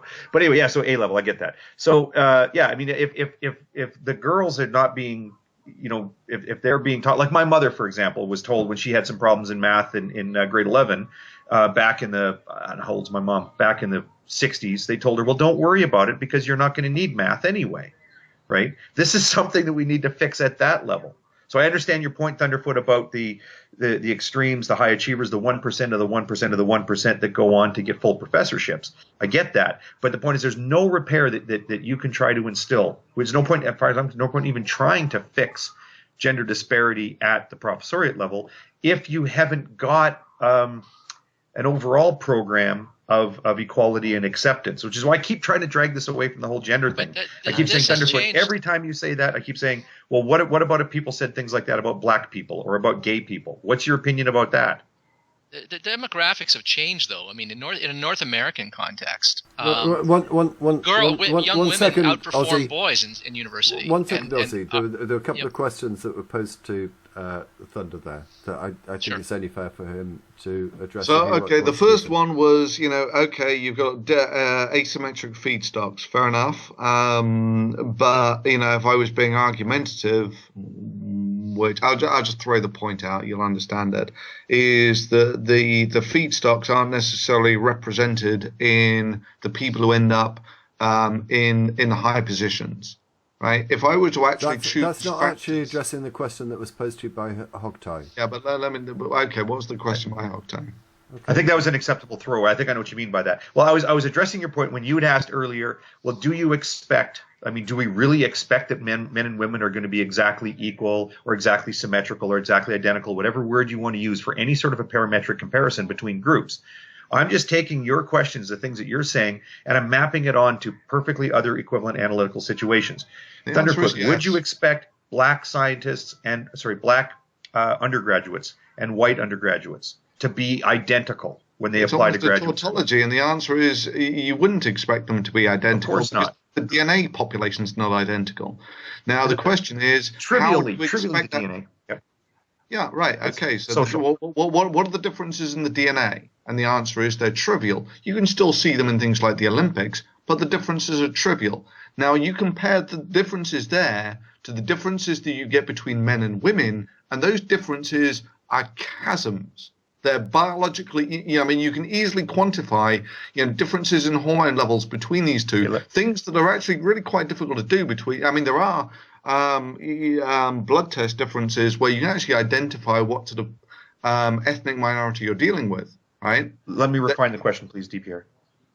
Okay, so when you say that there's chasms, there's a difference. I don't want to get lost in your language here. You're saying that whatever the men and women difference, or whatever the black and white differences are. I don't know what the fraction. Which is the bigger difference? Chromosomes between blacks and whites is, but it's going to be parts per thousand, maybe less. The difference between men and women is basically one chromosome in 26 pairs or something, right? So 1%. You put so much weight. This is what's boggling me. You put so much weight on the genetic differences, or you might even put some on in utero differences. But when you look at the life stream, what life path is a typical person going to follow? If there's a 16-year-old black guy in Georgia, the American one, not the Russian one. You could do on statistics of populations. I'm using a representative, an exemplar, right? I'm saying this stands for a whole population. What the expected value, right? So what's the most likely outcome for some black guy from the American Georgia, not the Russian one? and when you look at the differences between Yeah. young I know, black men, I see where you're going already, and you're right. is it due to their genetics, right? The black men and the white men in Georgia, young men, and are they going to be a world-class physicist, right? No, Are those differences you're due to genetics? Well, obviously, right. there's trivial differences in their genetics. It's the way that they're treated culturally. That's what's trying to be addressed. Right. So, I mean, this is where some of the confusion I think comes from in this is that social factors can clearly dominate where you're going to end up in life. I mean, my favorite example of this is you take one of these untouched tribes in the Amazon, right? People have never seen anything of modern civilization. You take an infant from that society and you can educate them up in the West, and they can do what anyone else can do. They can program computers, fly planes, do any of that stuff, right? But if you leave them in the Amazon, to use an aphorism, they're just going to knock the rocks together. Right, so you're right that you can have a huge difference in your life's trajectory because of society. But what we're generally doing here is we're comparing so people who have grown up like for like. But they haven't. Please. With men and women, that just never happens. That's the problem. Yeah. Men and women are never treated like for like, right? I mean, we have different gender roles, right? Let me give you an example, okay? Sort of a real practical example that affects men and women in the workplace, okay? We already talked about how women, because they have babies, they're the ones that get pregnant, and they're the ones that usually take maternity leave to take care of the children for at least some time after they give birth, usually for a number of years. They leave their professions, and they usually leave their professions at the very period of a person's career path where they would be supposedly most ambitious. It's a critical point. It's a critical juncture for career advancement. Okay, and so people, specifically women here, disproportionately over men, are absenting themselves from their career path, jeopardizing their career path relative to their competitors. Okay, so right away there's going to be that alone explains an enormous amount of discrepancy with pay scale and career advancement. I mean, anybody who leaves their professional track for 4 years is going to be, just imagine in academia, you leave academia for 4 years, you haven't published anything in 4 years, you're 4 years behind in the literature, you haven't been to a conference. Good grief! I mean, you're lucky. It'll take you years to get up to speed again. And what's more, I can tell you, I know a woman who took only 1 year out for, to have a kid in academia. And she said it was preposterously hard to try and catch up again. I'll just say that again. The plural of anecdote is not evidence. Okay. Do you debate that if you actually go out, unless you're actually contesting the point that if you actually leave the field for a year, that it's incredibly difficult to actually come back, then the point is moot. Yeah, this has been actually studied, though. I mean, we do have sociological studies on this, people who have looked into gender discrimination. Now, and there's two ways to interpret this. I mean, or not two ways to interpret this, but two ways to treat this. One way to treat this is like, well, women have made the choice that, more so than men, more frequently than men, that they want to leave their careers at a critical juncture, and thus jeopardize their status relative to the competitors. They've made their choice. So be it. Meritocracy rules. Too bad. This is how the chips fall. And others said, well, wait a second, though. Wait, this expectation that women have about rearing children, that they are the ones that should stay home, right, for a number of years to rear the children during those first few years. That is itself a cultural expectation. That's not necessarily a biological thing. Or if it is a biological thing, it's not something that couldn't be overridden culturally, right? That we couldn't it's not like, women have to do this. It's not like a man can't stay home and the woman go back to work as soon as humanly possible, or physically possible, or whenever she's ready, right? There are other factors, though. I mean, there's like postpartum depression that hits a significant number of women. But there are other things, too. Women in our culture, because they self-identify as the primary caregivers to their children, are more likely to take time off work, to refuse to work late, to refuse to travel, to be away from their families and such like that. These are all things, by virtue of the gender role of women, that works in a way that is prejudicial to women's professional success. Now, you could say, well, look, maybe that's what we want in our culture, and maybe that's what women want. That's their choice. So we're just going to go with it, right? But it seems to me that notice that if this happens, this isn't discrimination. This might be a problem, okay, in that we're not getting as many fine minds into academia as we would like because of this. But it's not necessarily the result of discrimination. It could be that there is, in fact, gender roles that are artificial and constructed. They might be completely arbitrary, or they might have some genetic substrate. But whatever the case is, it's not discrimination. It isn't necessarily the case, therefore, that the way to remedy this is with quotas and affirmative action, or as they call it in Canada, employment equity, or positive discrimination, I think is what DPR calls it. So how you diagnose the problem dictates the prescription. And in this case, I think there's an awful lot of misdiagnosis that goes on. Too much gets identified as a consequence of discrimination, and the wrong kind of discrimination, pernicious discrimination, as opposed to yes, there's a kind of sorting and self-selecting that happens because of a gender role, and the gender role itself could be a product of a sexist attitude. But this was pickled into us when we were children. This is not necessarily something that's remedied by workplace policies and hiring policies and quotas and such. So that's how I see that. I mean, this is one of the ones that maybe bugs me is the manifestation of all of this, and we sort of vaguely touched on it earlier with Hunt, but it's the sort of chilling effects, and Watson is maybe a better example. The guy who touched on the example of genetics and race, and this is the sort of thing that really did get him ostracized, but should it have? And maybe I see Phil as maybe being the guy who would be bravest to actually put an opinion out on this. I mean, do you have an opinion on whether Watson deserved what he got when he expressed his opinions about genetics and race? Again, he can express his opinions. And his opinions were discussed, debated, dissected, etc. And he was ostracized. Did he deserve that? If he wasn't backing up his opinions with exceptionally strong, I would even say incontrovertible evidence, given Why his does that role, have to be incontrovertible? given his role as a Nobel laureate, right? And given his position, if he wasn't backing that up with as close to incontrovertible, because of course we can never have incontrovertible because there's no such thing as a proof in science.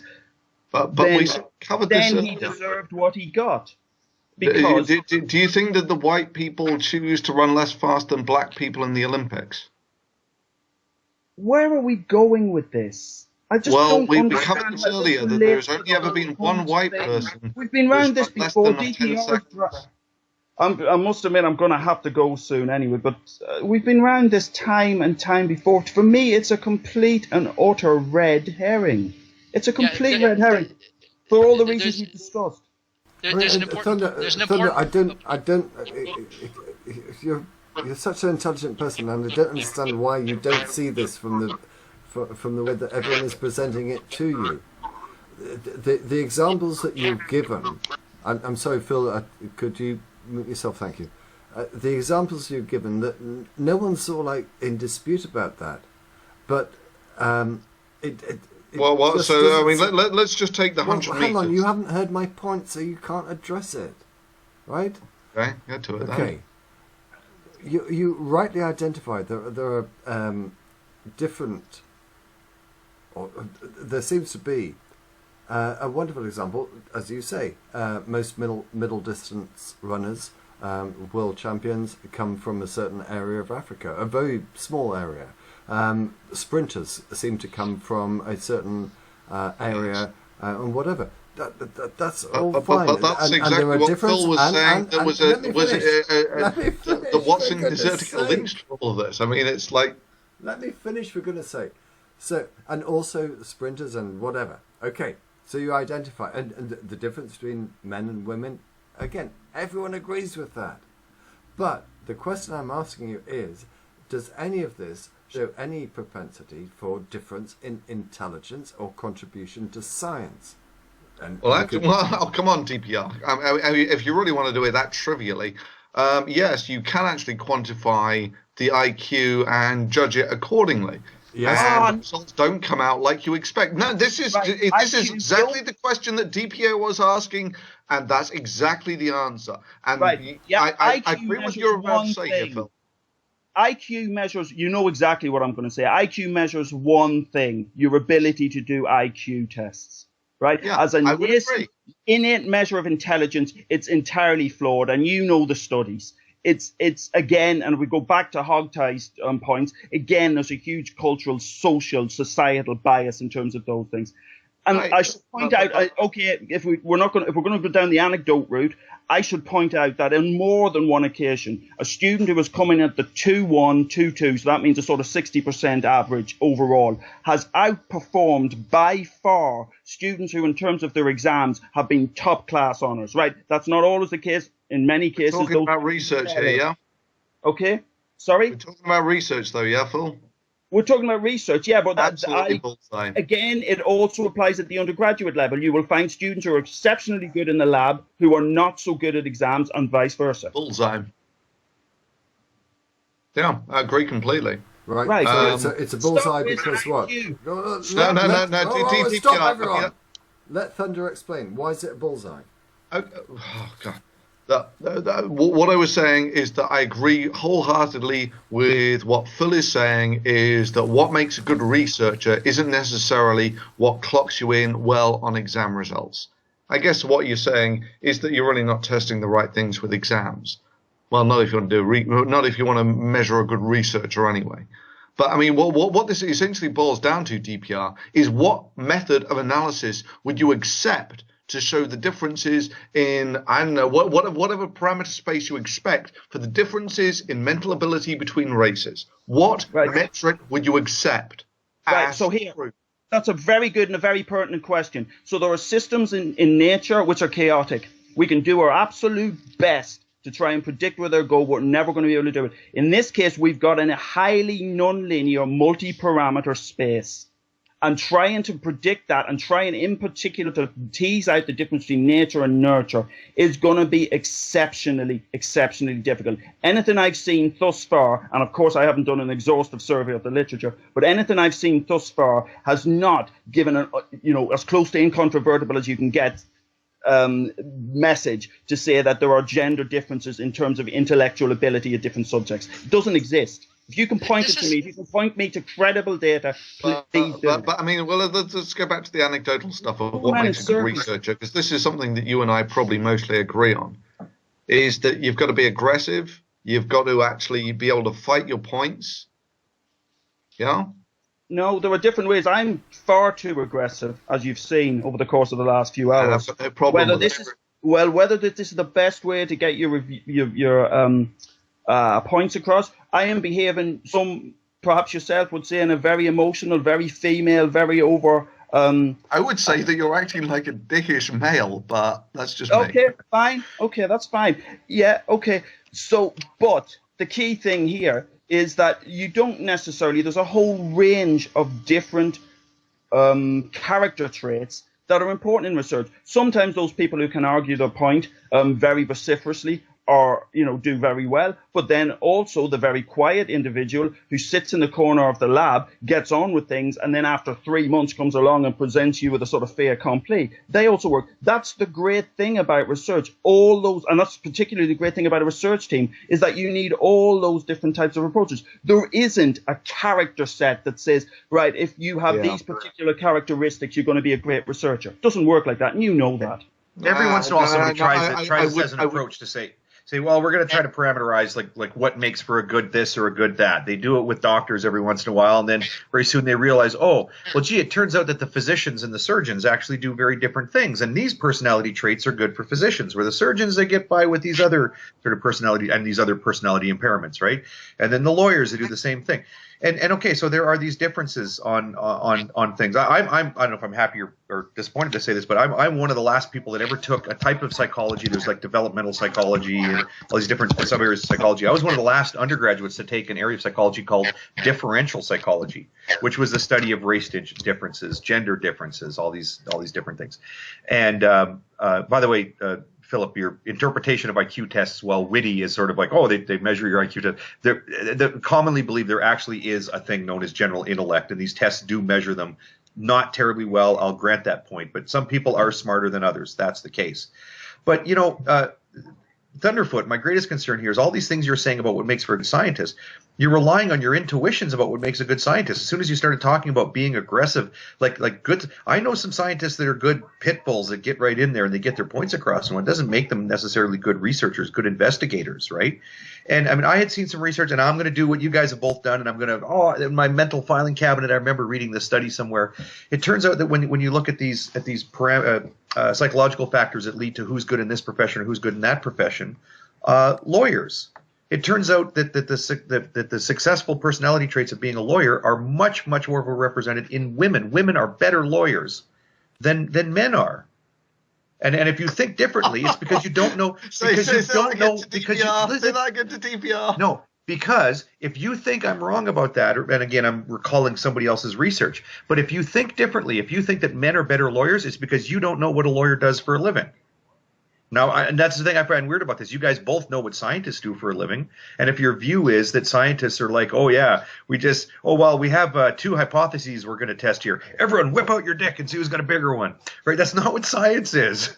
Right? There's a lot of different things that go into the process. Like with all of these things, Hogtie, there is a balance of factors. And if you are not willing to actually fight your corner, you will, even if you have the better ideas, you will tend to not do as well in science. And this goes to that's saying everything else being equal, but everything isn't equal. I mean, you've got people who are very good at fighting their points, but they're not very good at coming up with new hypotheses or devising ingenious experiments. Whereas you have other people that are shrinking violets. They're very, very quiet.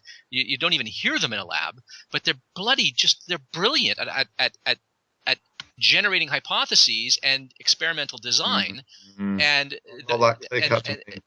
yeah, and part of the skill there too then is to know, like, by the way, nobody is ever a good researcher, right? We're not cowboys, right? We don't just get on a horse and ride out in a field. It's about research teams. It's about developing those relationships. One of the smartest men, I want to say the smartest man I ever met in academics, was actually somebody from California who graduated from Yale as a graduate student of Robert Rescorla. Imagine that. All the psychology students that are watching now are like, really? R.A. Rescorla? That's pretty amazing. Yeah, he was office mates with Alan Wagner. Really? That guy? Nobody else knows what I'm talking about. But anyway, really, really smart guy. Moved to Canada, and he's so polite and so soft-spoken and stuff. Like, even Canadians are like, dude, you got to speak up. Make your point. You need something to speak up, right? But he's one of the best empiricists, one of the best thinkers about multidimensional modeling that I've ever met, and somebody who, when ideas are kind of going around in his head, they would always fit together, but he was a very, very meek fellow. So he partnered with somebody else who was a bit more of a pit bull. There's no way that you can come up with a unitary scale of good scientist. I want, if I can. You've got to compete in a very competitive environment. I don't think that's a particularly contentious point. That's true in a nail salon. That happens in nail salons too. No, hairdressers are competitive. Like, please, everyone.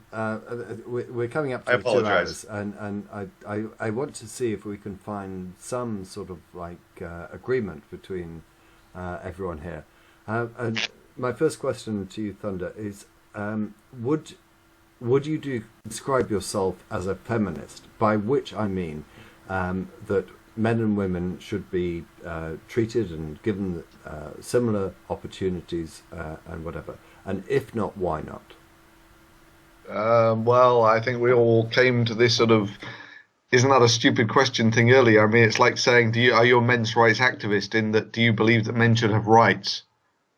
I mean, we can all play this game of trying to define yourself into being the good guy, but what really matters at the end of the day is groups are typically defined by the actions of all of the individuals within that group. Okay, I think that's a fair answer. But, And I will in come that back to you, sense, if I may. no, I wouldn't describe myself as a feminist. Sorry?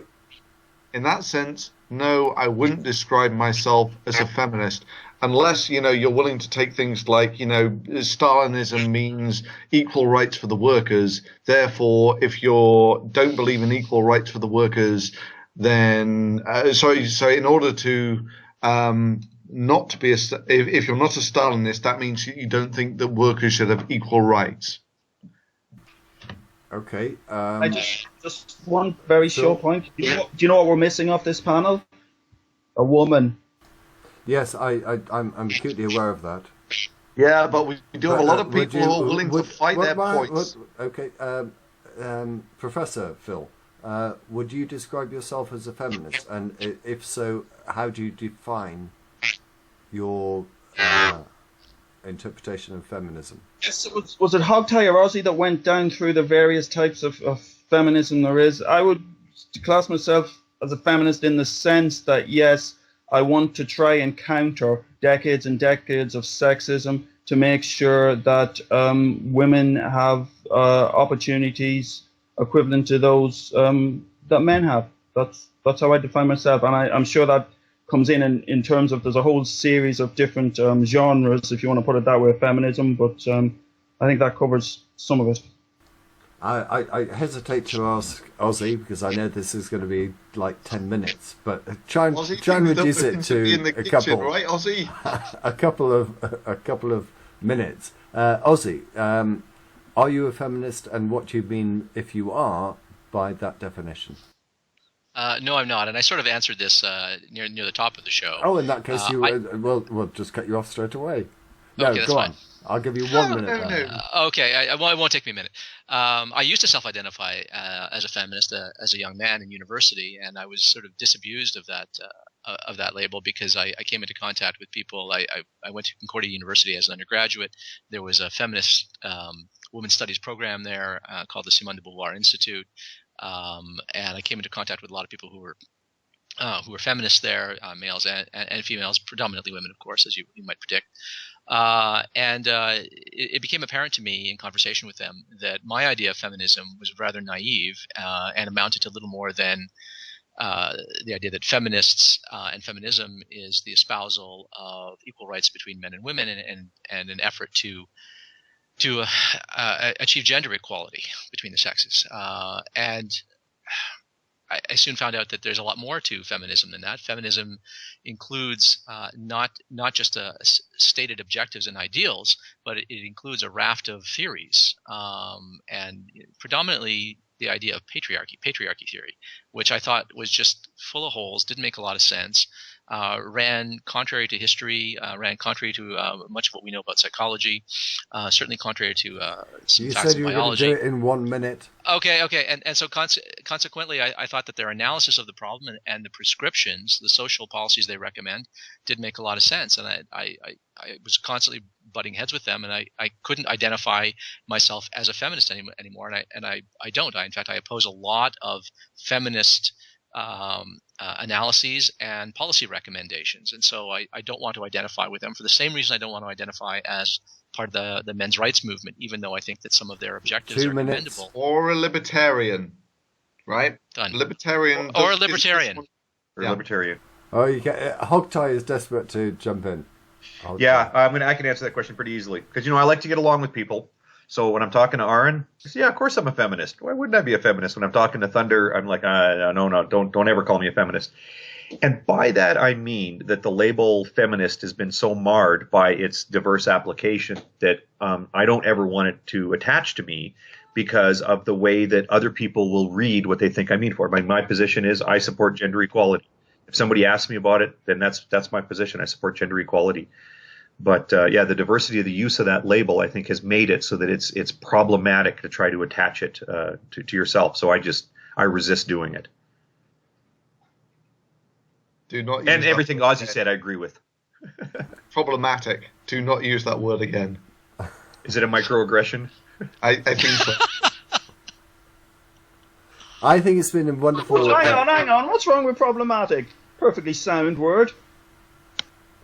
Yes, but it takes me out of my safe space. I don't even know. What, too many syllables? What is going on?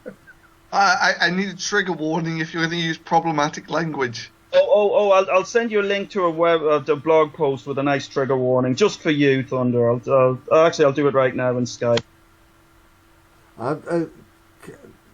Am I going to be bold enough to suggest that Professor Phil and Phil are now sort of like friends? No, I don't think that's going to happen. I'm sure they've exchanged Skype contact details, and they'll be up all night tapping on the keyboard. But I do want to take up one issue with Professor Phil, and that is that as you're aware, I came to visit you like a month ago, and you changed offices. And your previous office was the most disgracefully dirty and full of pizza boxes and balls and everything. And I went to your I went to your new office, and your new office was absolutely the tidiest thing I'd ever seen. And I could only assume that you had just moved into that office a couple of days ago, because I've been in that office. Tell us how disgraceful your office is. No, but that's largely Harron. The pizza boxes were Brady Harron, because we did a video. We got Domino's Pizza was about the best way to cut pizza. And I think you popped up a few days after that. You know, it usually is quite messy, but you saw it in a pretty extreme state.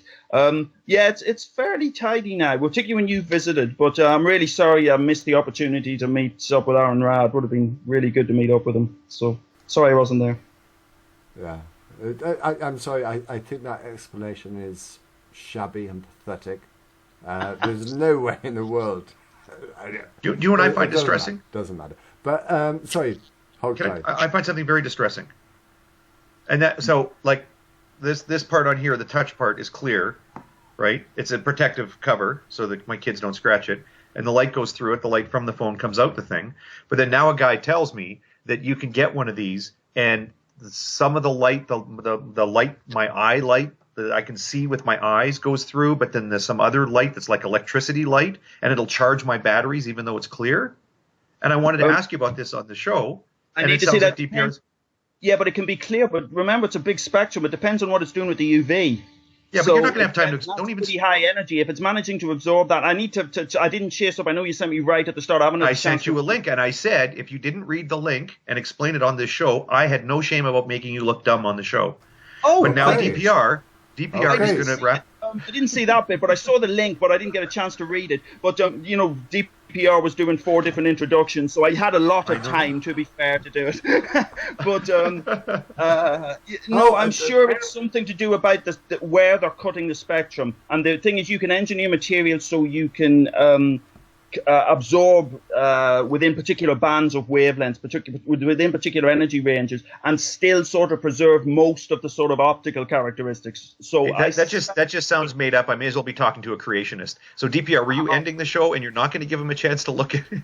No. Oh no! Come on, stop being unfair. There were so many questions. There's UV and there's no. I'll tell you what we'll do.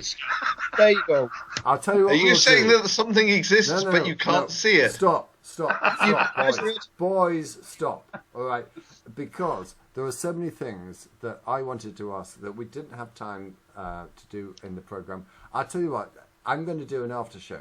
Okay, if you're happy with that, Phil, because there was so many questions about science that I want to ask, and I know that Ozzy wants to ask. Are you prepared to give us another maybe a half hour or so? Oh, I can try, as long as I can get a tea.